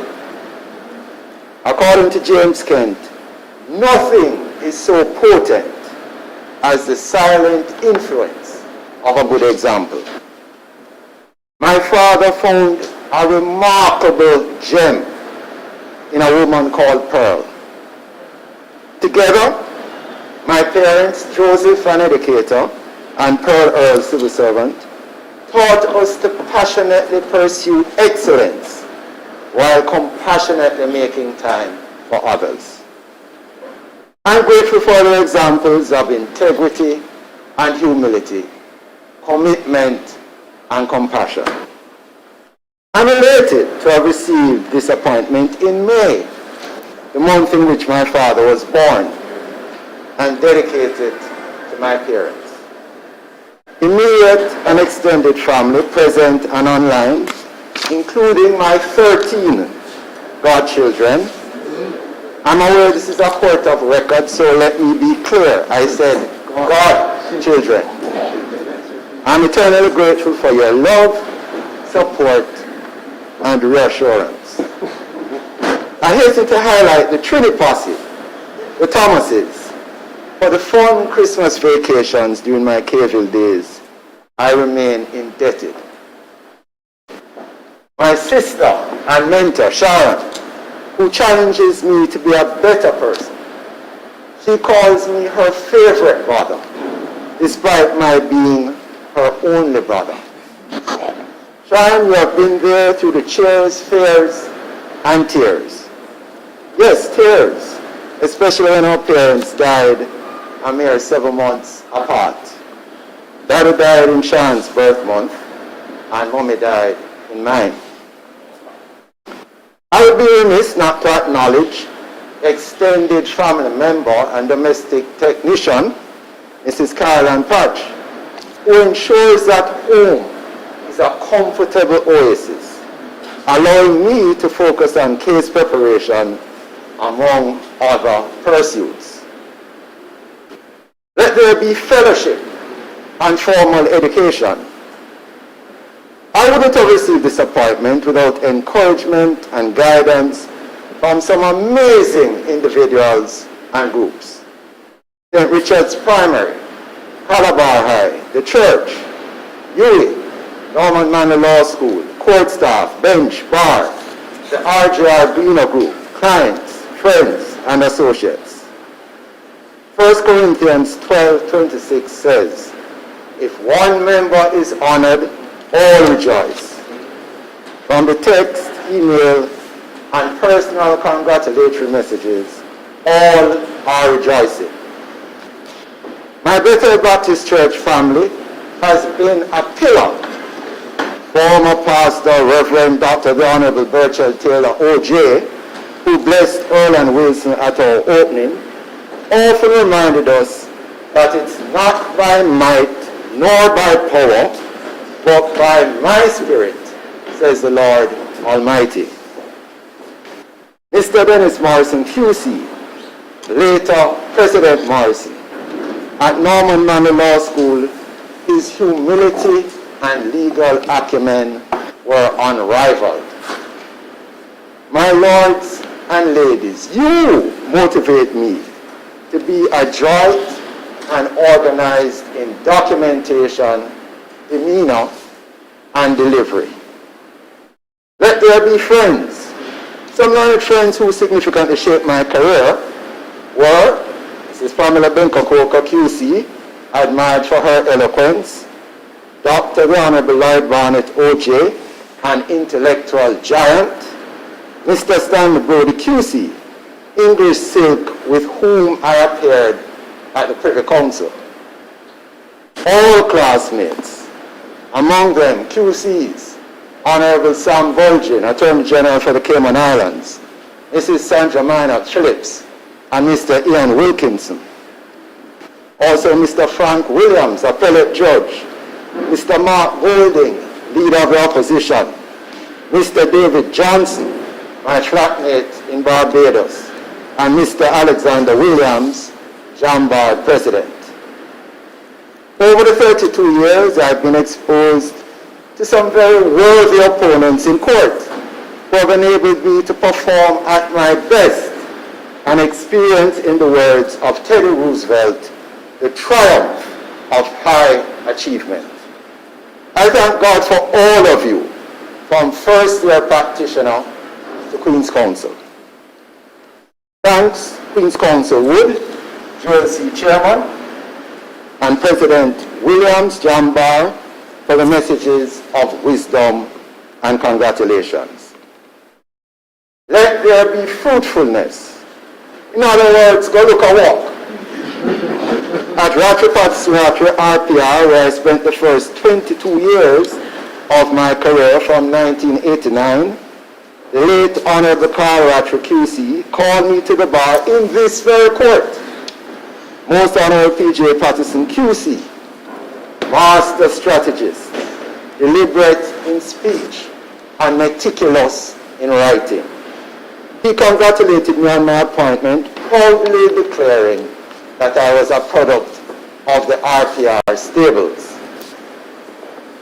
Late Honorable Alfred Ratri OJ, managing partner, whose attention to detail was legendary.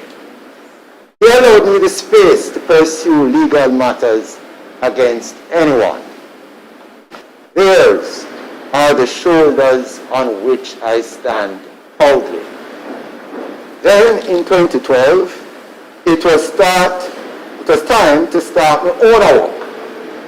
I'm grateful to my law partner, Karen Wilson, for the insight and balance she brings to the team at Earl and Wilson. To Ms. Phyllis Middleton, our accountant, and my sounding board in case analyses, gratitude is a must. Thanks, team, present and former members, for being on this incredible journey. Let there be a feather in his cap, QC. I'm honored to be one of this year's appointees to the profession's Ivy League.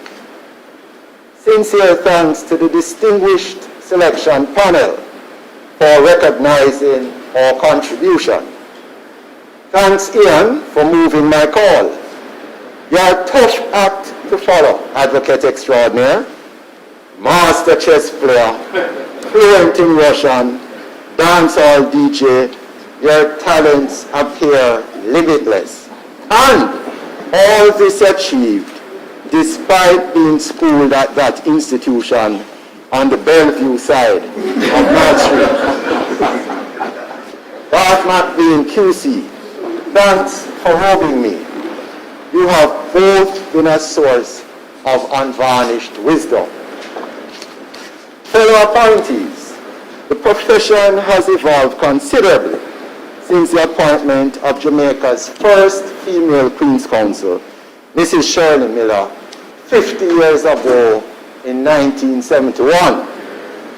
When I graduated from law school, the ratio of female to male graduates was 2-to-1. Today, the appointment of silks is 4-to-1. This 50th anniversary reflects the advances women continue to make as they rise to the zenith of the profession. Congratulations, Madam Tanania Small-Davis, Marlene Aldred, Althea Jarrett, and Carleen Lamond. It's a distinct pleasure to be called simultaneously with my former protege, Carleen.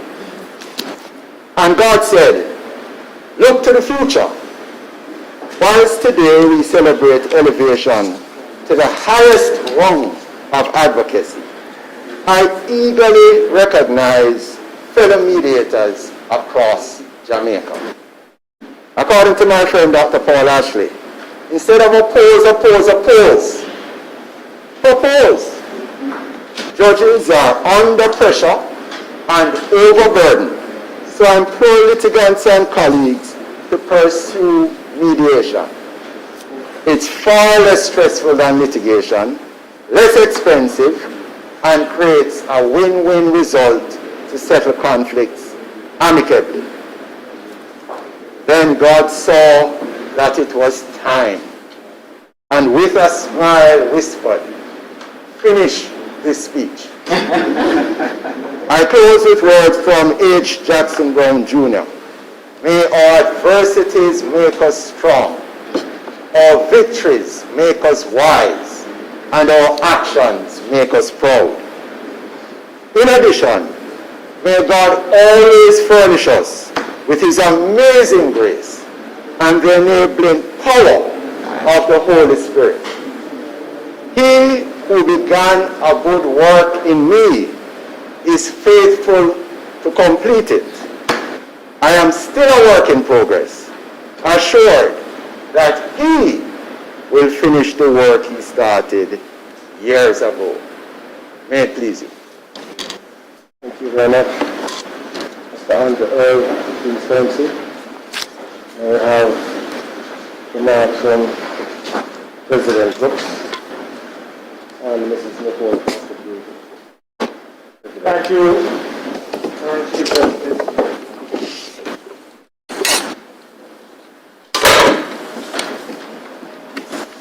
It is an honor and a privilege to be able to be present at this ceremony. We wish to, on behalf of the members of the Court of Appeal, congratulate all the Queen's Counsel who have been sworn in this morning. We wish to remind you that this is not the culmination of your career. It is merely a milestone along the way.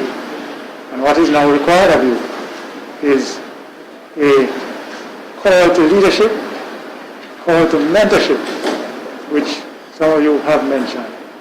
And we wish you all the very best as you take on this new mantle and this new role in your personal careers and in the judicial life of this country. The Chief Justice has brought to the party his own Queen's Counsel, just in the personal justice box. I too have brought my Queen's Counsel, who I have now asked to address us on behalf of the members of the court. Justice Foster, please. Thank you, Chief Justice.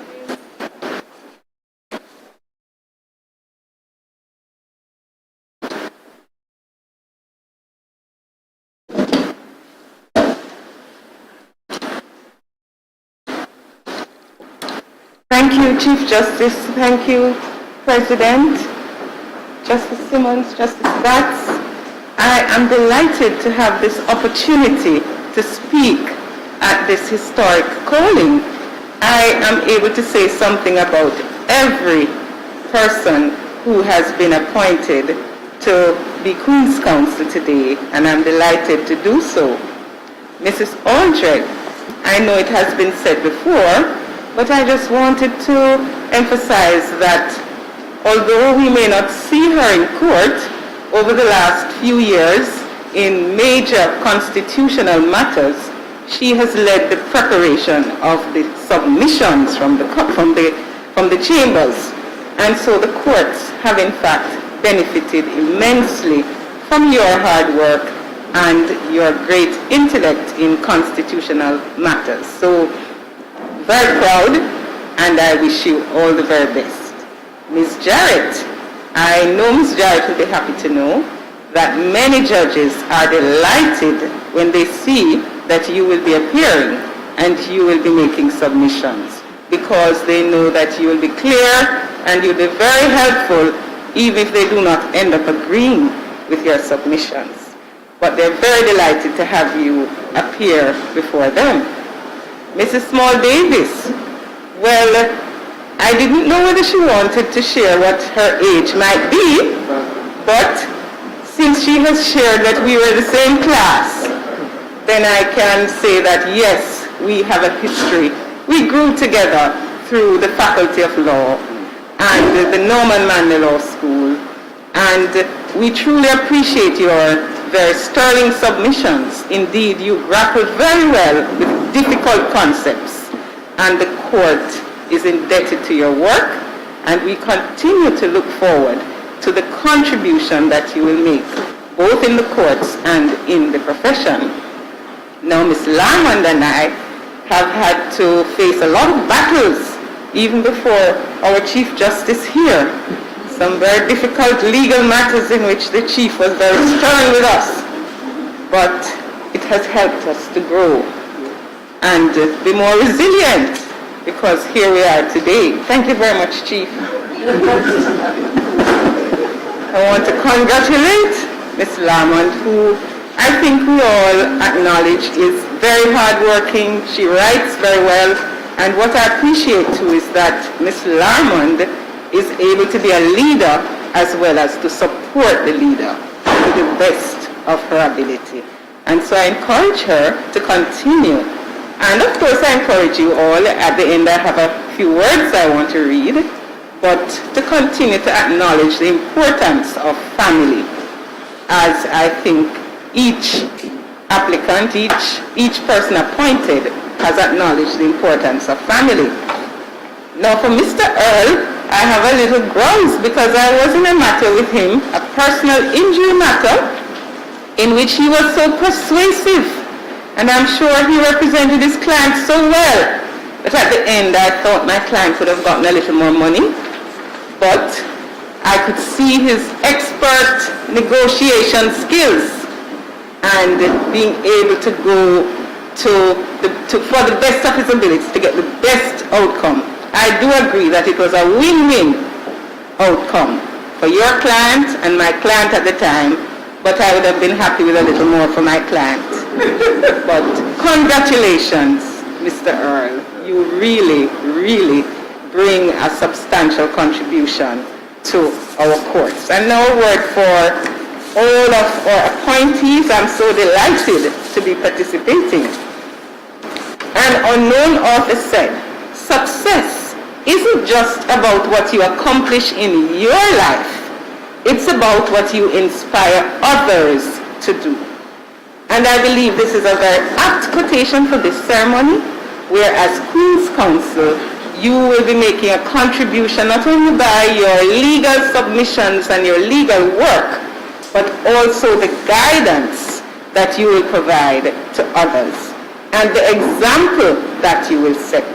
So I urge you to continue to be an inspiration to others in your legal work, as well as your conduct and your interpersonal relations. And in the end, I think you've all acknowledged the importance of friends.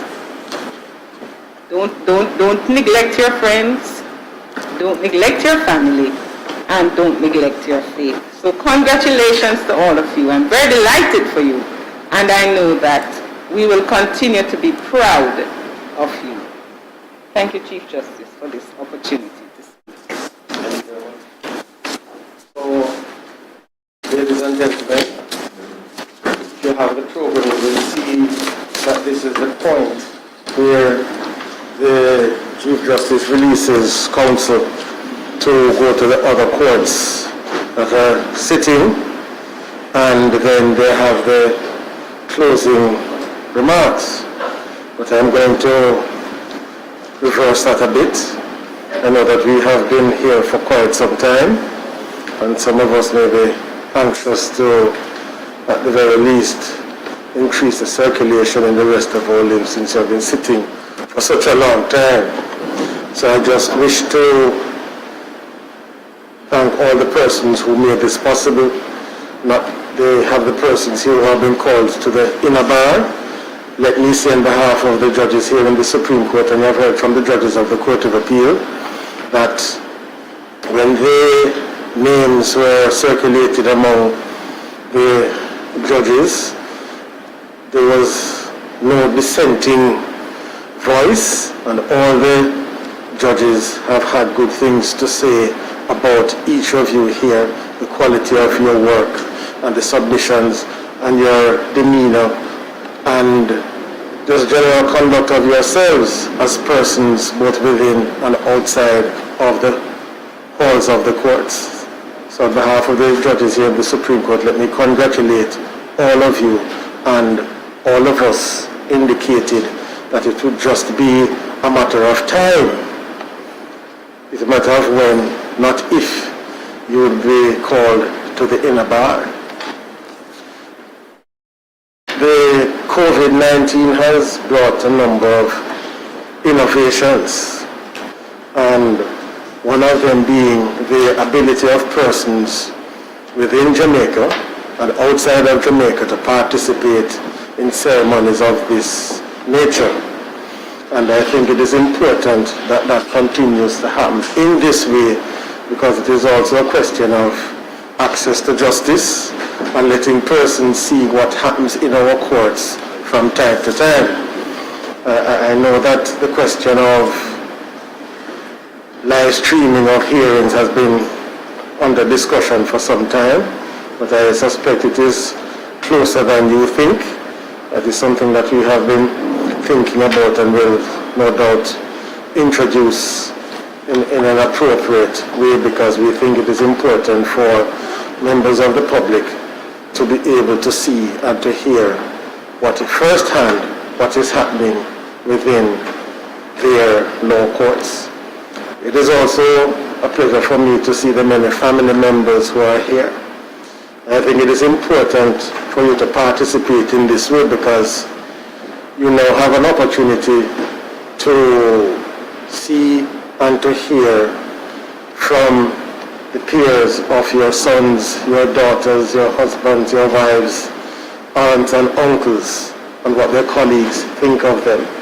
And for the children in particular, you're wondering why mommy was away for so many days. Husbands may be wondering why in heaven's name is my wife getting up at 2 o'clock in the morning, or why she's staying up so late. Now you have seen and heard and seen what it has culminated in.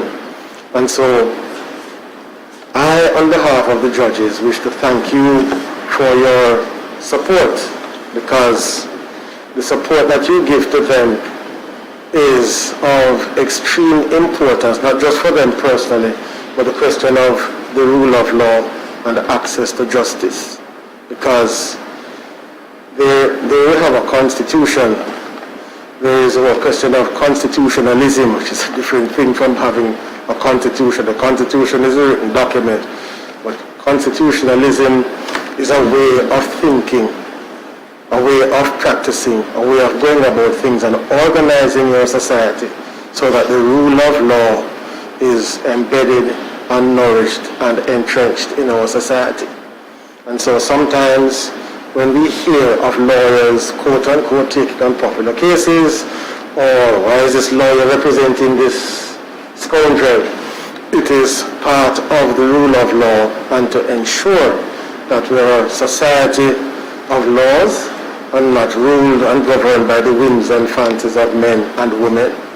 And so every lawyer plays a vital role in the administration of justice and seeing to it that the rule of law is upheld and the rule of law is applied, even and especially when the unpopular come to court seeking justice. And so the 5 persons here this morning and other Queen's Counsel who are present represent the best that our profession has to offer. All the graduates, all of the Queen's Counsel here are graduates of the University of the West Indies and the Norman Manley Law School, celebrating the Faculty of Law, that is its 50th year of existence. And what an impact that the faculty has had in terms of the transformation of the legal profession. Not only has it provided the opportunity for the study of law here in the West Indies, but it has also provided an opportunity for the elevation of women in our profession and our society. And it has had very beneficial impacts within the profession and throughout the broader society, so that the voices of women who were once excluded from the decision-making process now part of that process, and our society has been the better for it. So might I wish for all 5 of you continued excellence and long life, good health, and sterling contributions, so that when the time comes for you to retire or to move on to other pursuits, you can look back and see your body of work and say that the profession, Jamaica, and the world have been better for your presence and your contribution. So those are my closing remarks. And so now to the reverse order. Having done that, we'll now say, Mrs. Marlene Aldred, Queen's Counsel, do you move?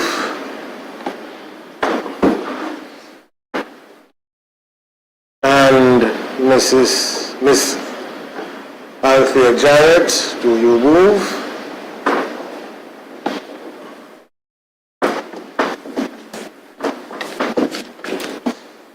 Mrs. Tanania Small Davis, do you move? Miss Marlene Lam on the Queen's Counsel, do you move?